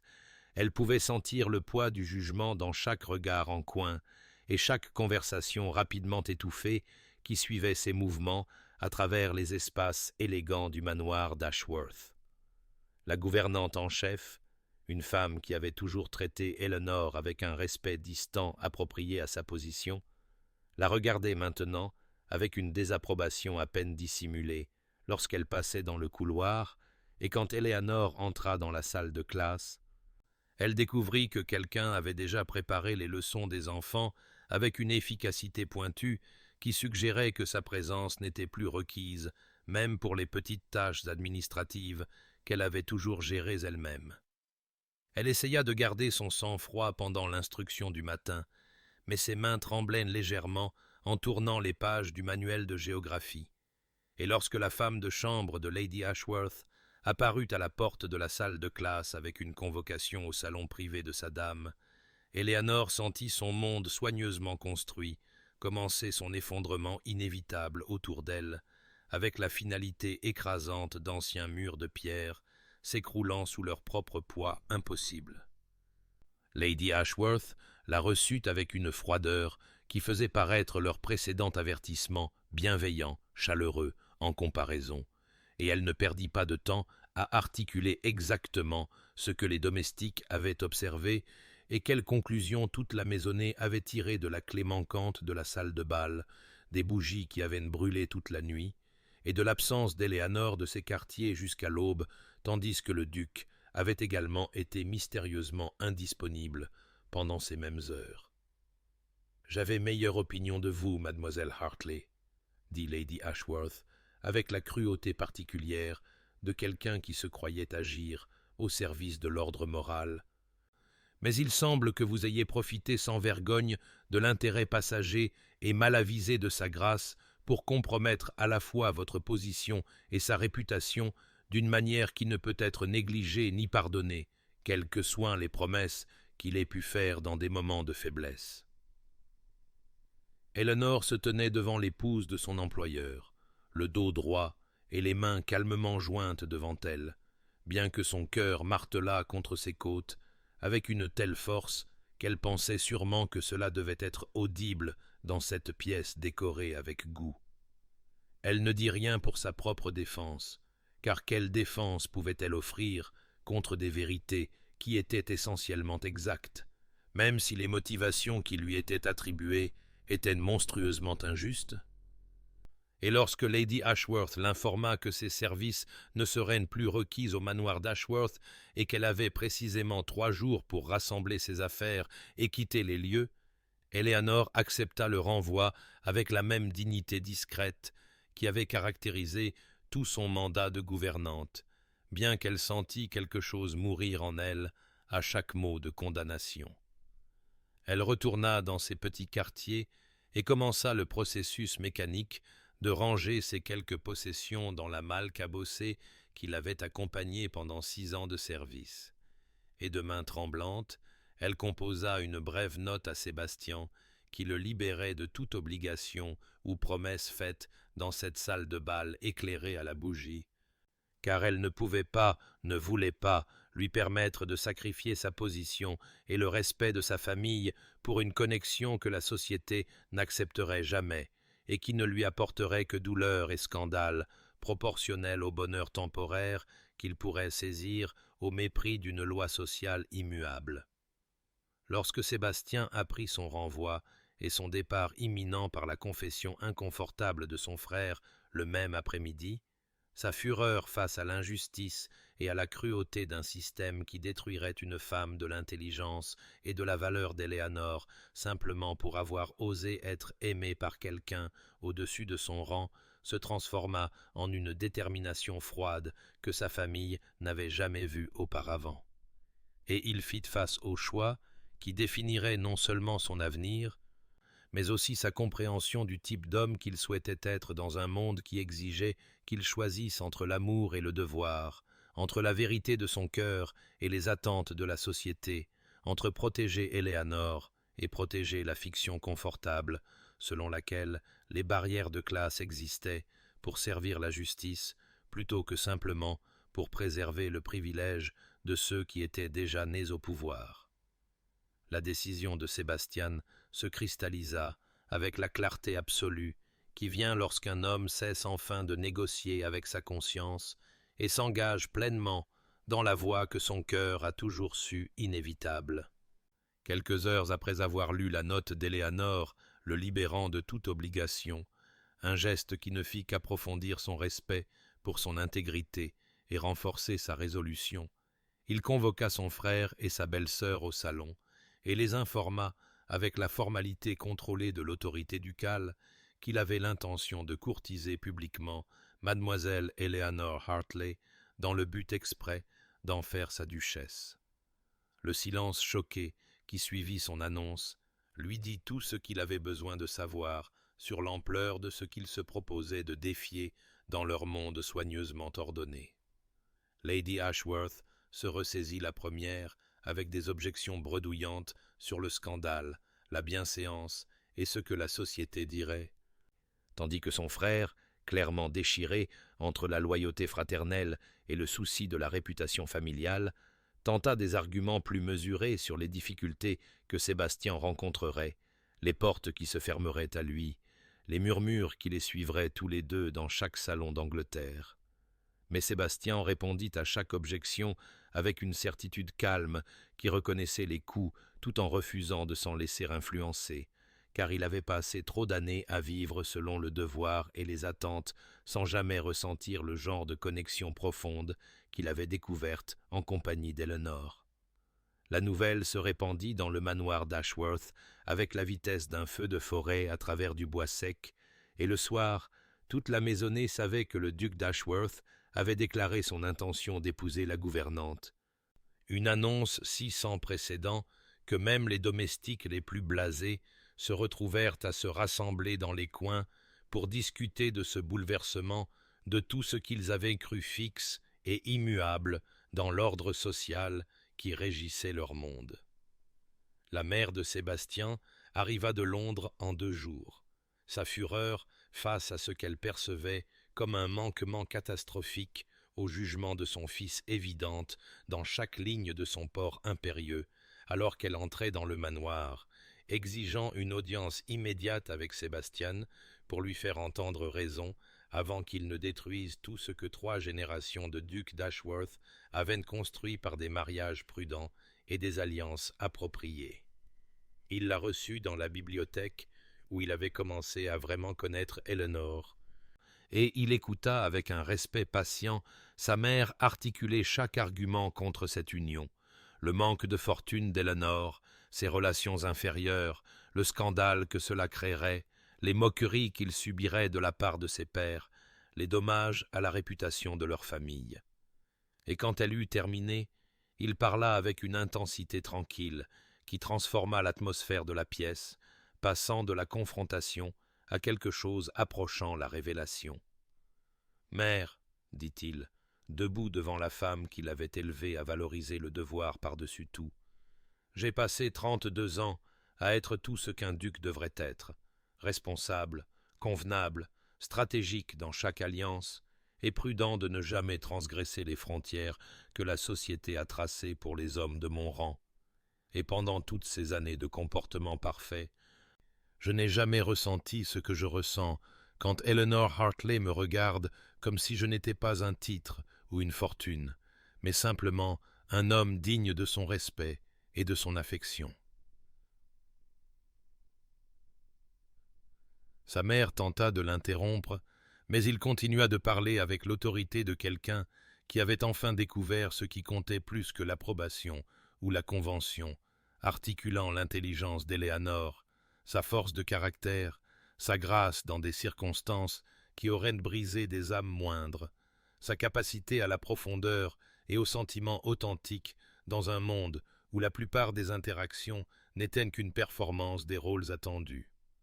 Il fit clairement comprendre qu'il comprenait l'opposition à laquelle il serait confronté, les conséquences sociales tant pour lui-même que pour Eleanor. Mais il avait pesé ses coups contre la perspective de vivre le reste de sa vie sans la femme qui lui avait appris qu'une connexion authentique valait n'importe quel sacrifice, et il découvrit qu'il ne pouvait pas, ne voulait pas, choisir le chemin plus facile de la conformité, alors que cela signifierait trahir la partie la plus authentique de lui-même qu'il ait jamais découverte. Lorsque sa mère réalisa qu'aucun argument ne le ferait changer d'avis, qu'il avait pris sa décision en pleine conscience de ce qu'elle coûterait, sa fureur se transforma progressivement en quelque chose approchant un respect réticent mêlé d'inquiétude maternelle. Et bien qu'elle ne pût se résoudre à offrir sa bénédiction, elle cessa son opposition active et le laissa affronter les conséquences de son choix avec la dignité d'un duc, même si elle le croyait fou. Sébastien se rendit directement de cette confrontation au petit quartier d'Éléanore, où elle terminait de faire ses bagages avec des mains qui tremblaient légèrement en pliant ses quelques robes dans sa malle usée. Et quand elle se tourna pour le trouver debout dans l'embrasure de sa porte, elle parut si fragile, si belle et si terrifiée qu'il traversa la pièce en 3 enjambées et prit ses mains dans les siennes avant qu'elle ne puisse se retirer derrière ses murs habituels de bienséance. « Je vous demande d'être courageuse avec moi, Éléanore, » dit-il, son cœur mis à nu dans ses yeux pour qu'elle le voie, puis il s'agenouilla devant elle dans cette modeste chambre si différente de la grande salle de bal où ils avaient dansé, et il lui demanda, en bonne et due forme, de devenir sa femme, d'affronter avec lui toutes les tempêtes que leur choix provoquerait, de construire une vie ensemble qui défiait toutes les conventions selon lesquelles une telle connexion était impossible entre un duc et une gouvernante. Et il attendit, tandis qu'elle restait figée entre l'espoir et la terreur, sachant que sa réponse exigerait d'elle un courage peut-être plus grand que le sien,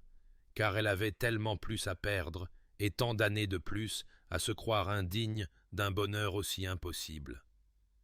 Eleanor se tenait dans cette petite chambre de gouvernante, Sébastien agenouillé devant elle comme une scène sortie des romans d'amour qu'elle lisait autrefois, avant que la vie ne lui apprenne que de tels gestes n'appartenaient qu'au domaine de la fiction et de la fantaisie.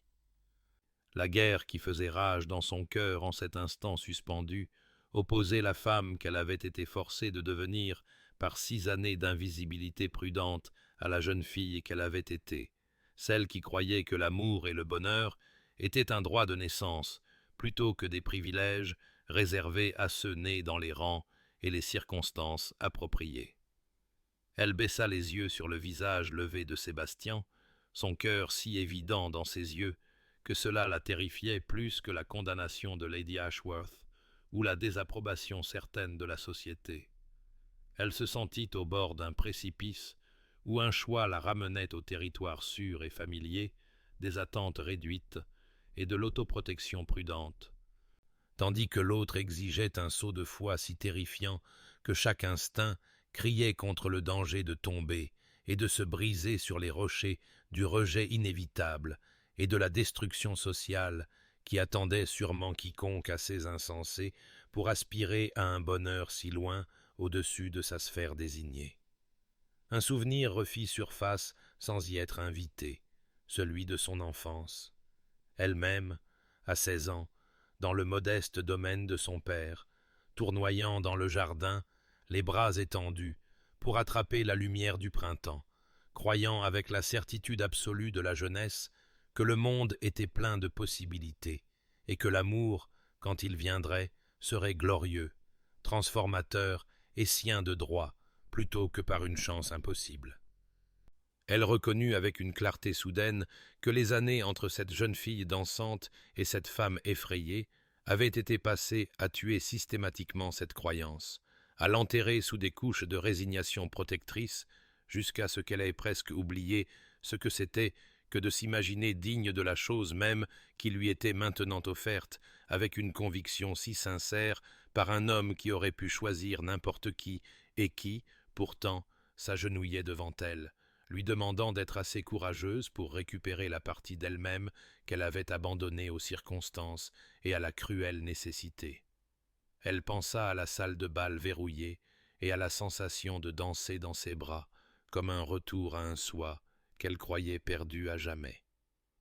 Elle comprit qu'accepter sa proposition signifiait plus que d'accepter d'épouser un duc. Cela signifiait choisir de croire qu'elle méritait la joie, l'amour et la visibilité, que sa valeur était inhérente plutôt que déterminée par sa position dans une hiérarchie sociale conçue pour maintenir les gens comme elle à leur place assignée, sans espoir de transcendance ou de transformation, par l'acte radical d'être vraiment vue et estimée pour qui elle était réellement sous les couches d'invisibilité protectrice.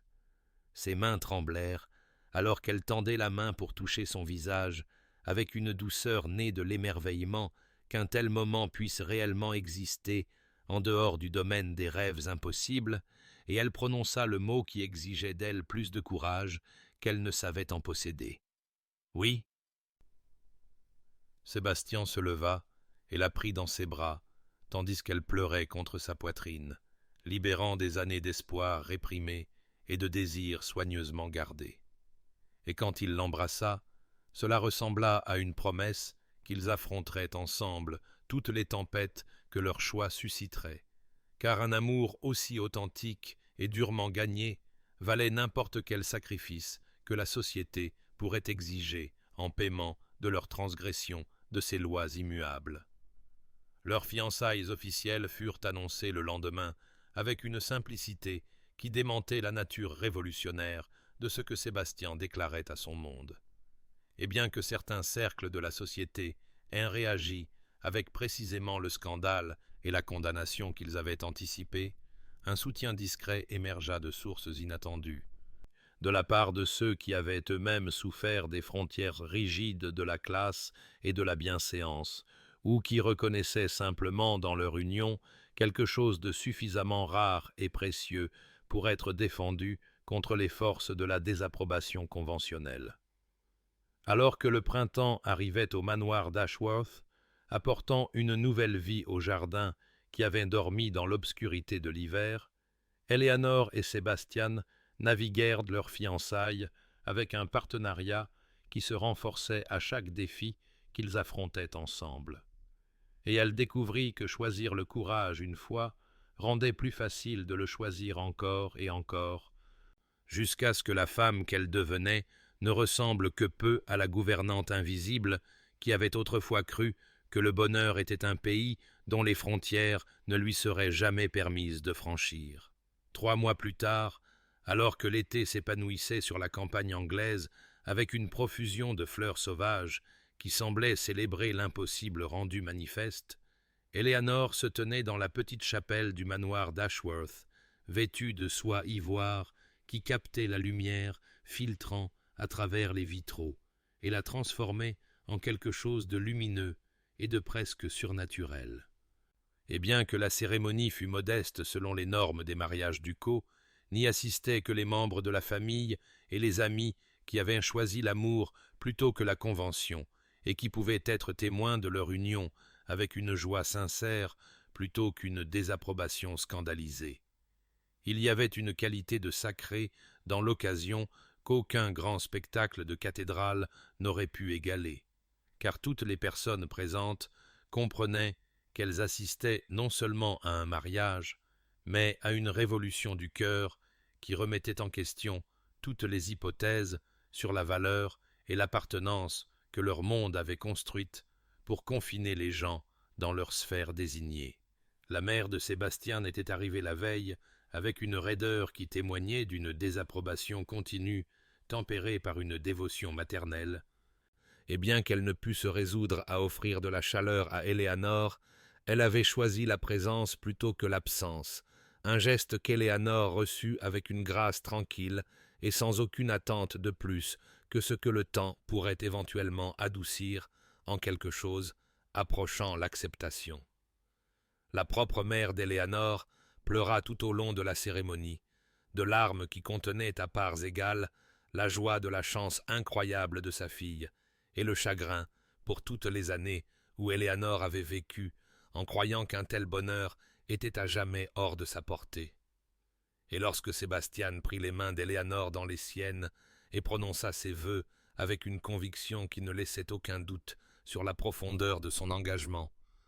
Éléanore sentit les derniers vestiges de la gouvernante effrayée qu'elle avait été tombée comme une chrysalide dont la femme qu'elle était devenue n'avait plus besoin, en choisissant le courage plutôt que la peur et l'espoir plutôt que la résignation. Le petit déjeuner de mariage qui suivit fut intime et rempli de rires sincères, plutôt que de la gaieté performative qui caractérisait la plupart des célébrations de la société. Et lorsque Sébastien conduisit Éléanore sur la terrasse où des musiciens avaient été disposés pour jouer, elle reconnut avec un frisson d'émotion profonde que c'était le moment qui achèverait la transformation commencée dans une salle de bal verrouillée des mois plus tôt, lorsqu'il lui avait demandé pour la première fois de danser et qu'elle avait tremblé de terreur à l'idée de se laisser voir. Cette fois, lorsqu'elle prit sa main, il n'y eut aucun tremblement, aucune peur des témoins ou des murmures, seulement la joie pure de danser avec l'homme qu'elle aimait à la vue de tous ceux qui comptaient. Et tandis qu'il valsait sous le ciel d'été, elle croisa son regard et y vit se refléter le même émerveillement qu'elle ressentait devant le chemin qu'ils avaient parcouru ensemble, depuis ce premier moment volé jusqu'à cette célébration publique d'un amour qui avait exigé d'eux deux la volonté de tout risquer pour la possibilité d'une connexion authentique. Sébastien la serra plus près, alors qu'il tournait sur la terrasse, et lui murmura à l'oreille qu'elle était la plus belle duchesse que l'Angleterre ait jamais vue. Et Éléanore rit avec une liberté qu'elle n'aurait jamais imaginée possible, et lui dit qu'elle était simplement une femme qui avait enfin appris qu'elle méritait de danser. Dans les semaines et les mois qui suivirent, alors qu'ils commençaient leur vie de couple, elle découvrit que sa nouvelle position de duchesse d'Ashworth lui apportait non seulement confort et sécurité, mais aussi des occasions d'étendre à d'autres femmes en situation difficile le même genre de bonté transformatrice que Sébastien lui avait montré lorsqu'il avait choisi de voir au-delà de la gouvernante invisible la femme substantielle cachée sous des couches de résignation protectrice. Elle créa un fonds pour soutenir l'éducation de jeunes femmes qui avaient perdu leur famille et leurs perspectives. Et elle se fit une mission personnelle de veiller à ce que les jeunes filles qui, autrement, pourraient faire face à des vies de désespoir tranquille, aient accès aux ressources et aux opportunités qui pourraient leur permettre de choisir leur propre chemin plutôt que de se le voir imposer par de cruelles circonstances. Et Sébastien soutint ces entreprises non pas comme un mari dévoué se pliant aux caprices caritables de sa femme, mais comme un partenaire égal qui avait appris en aimant Éléanore que la valeur était inhérente plutôt que conférée par la naissance ou le rang, et qu'une société qui ne reconnaissait pas cette vérité s'appauvrissait bien plus qu'elle n'appauvrissait ceux qu'elle excluait de la pleine participation à la joie et aux possibilités. 5 ans plus tard, alors que décembre revenait au manoir d'Ashworth avec la beauté cristalline d'une nouvelle chute de neige qui transformait le domaine en quelque chose d'un conte de fées hivernales, Éléanore se tenait dans la grande salle de bal qui avait autrefois été le théâtre de sa transformation, observant les préparatifs du bal annuel de Noël avec des émotions si vastement différentes de celles qu'elle avait ressenties lors de ce premier hiver, quand elle n'était que la gouvernante invisible qui croyait que la joie et la visibilité appartenaient aux autres, tandis qu'elle restait à jamais dans les ombres prudentes de son rang désigné. Elle portait une robe de soie saphir qui complétait le titre qu'elle s'étonnait encore parfois de posséder, et sa main reposait sur l'épaule de sa fille Catherine, qui, à 3 ans, montrait déjà des signes de l'inclination musicale de sa mère et de la conviction inébranlable de son père que le monde existait pour être engagé plutôt que simplement enduré, tandis que son fils Edmond dormait paisiblement dans la nurserie sous la garde attentive de la jeune femme qu'Éléanore avait personnellement choisie et formée, car elle comprenait mieux que la plupart l'impact profond qu'une gouvernante pouvait avoir sur les enfants confiés à sa garde. La salle de bal se remplit progressivement d'invités qui avaient appris au fil des ans que les invitations au bal de Noël d'Ashworth ne venaient pas simplement d'une obligation ducale, mais d'une chaleur sincère. Éléanore se déplaçait dans l'assemblée avec une grâce qui n'avait rien à voir avec les leçons de danse de sa jeunesse et tout à voir avec la confiance durement acquise d'une femme qui avait choisi le courage plutôt que la peur et découvert que la valeur était quelque chose qu'elle possédait intrinsèquement plutôt que quelque chose qui pouvait être accordé ou révoqué par les jugements arbitraires d'une société qui valorisait la naissance plutôt que le caractère. Son regard s'arrêta sur une jeune femme debout près des musiciens, avec l'immobilité particulière de quelqu'un qui s'efforçait de passer inaperçu, et Éléanore reconnut dans cette invisibilité soignée son propre jeune moi, et sentit son cœur se serrer d'une compréhension compatissante qui transcendait les années et les circonstances qui séparaient la duchesse qu'elle était devenue de la gouvernante qu'elle avait été. Elle s'approcha de la jeune femme avec la douceur directe qui était devenue sa signature, et apprit qu'elle s'appelait Mademoiselle Sarah Winters, gouvernante de la famille Bartlett, arrivée en tant qu'invitée. Et lorsque Sarah fit une révérence avec la déférence exercée de quelqu'un habitué à s'effacer devant ses supérieurs,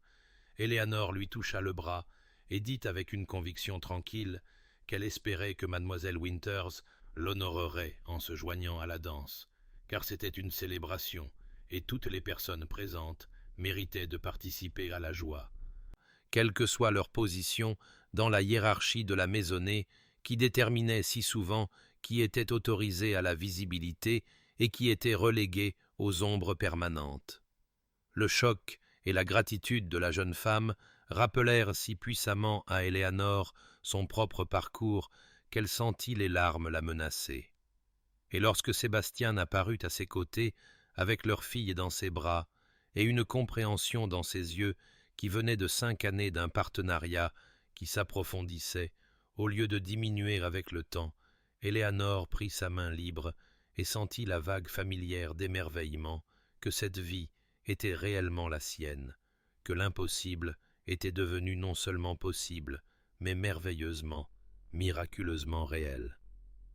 Ils dansèrent ensemble comme ils l'avaient fait d'innombrables fois depuis cette première valse dans une salle de bal verrouillée, quand tout avait été en équilibre précaire entre l'espoir et la peur. Éléonore croisa le regard de Sébastien et y vit se refléter le même amour qui lui avait donné le courage de croire qu'elle méritait le bonheur. Elle pensa à toutes les femmes comme son jeune moi qui vivaient dans une invisibilité prudente, croyant que la joie appartenait aux autres, et sentit un engagement renouvelé à utiliser sa position pour défier les barrières qui confinaient les gens dans des limitations imposées par l'accident de la naissance plutôt que par leur valeur réelle.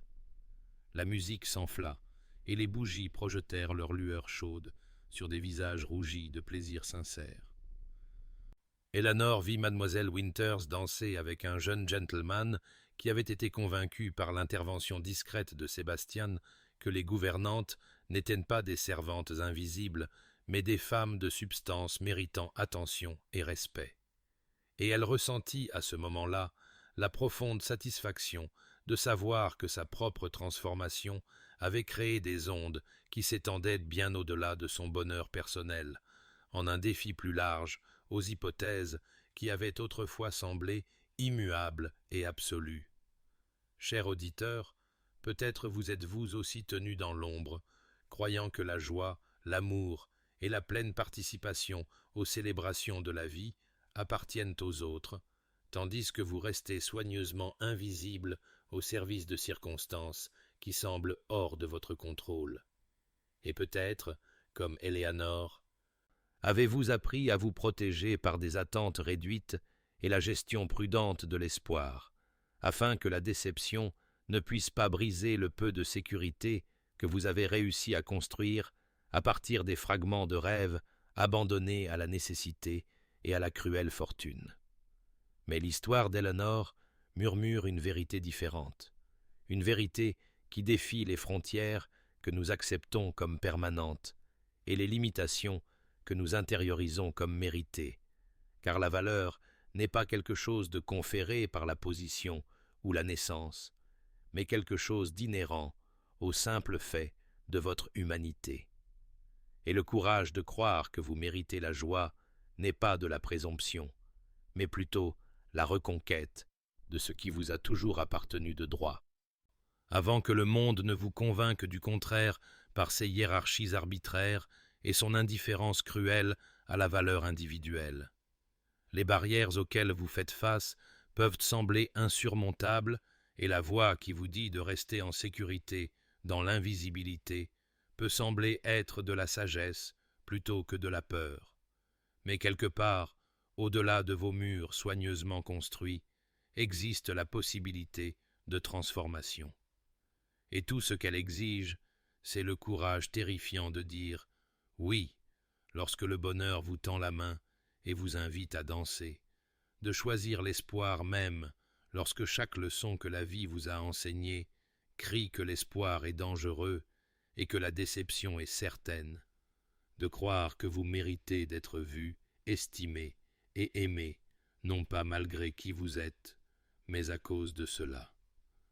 Puissiez-vous trouver votre propre salle de bal verrouillée où le monde s'efface et où seule la vérité demeure. Puissiez-vous découvrir le courage qu'Éléanore a trouvé pour récupérer la partie de vous-même qui croit aux possibilités. Et puissiez-vous danser avec la joie de quelqu'un qui a enfin appris que le bonheur n'est pas un privilège réservé aux autres, mais un droit de naissance qui vous appartient autant qu'à quiconque a jamais vécu, aimé et osé imaginer que la vie pouvait être plus qu'une survie prudente dans l'ombre des célébrations des autres. Que vos nuits soient remplies de paix, et puissiez-vous reposer dans la certitude que votre histoire, comme celle d'Éléanore, est encore en cours d'écriture, et que les plus beaux chapitres sont peut-être encore à venir, si seulement vous êtes assez courageux pour tourner la page. Merci d'avoir écouté cette histoire. présentés par amour, mensonge et désir, où chaque récit nous rappelle que la transformation est toujours possible, et que parfois, la plus grande révolution est simplement de croire que l'on mérite d'être heureux.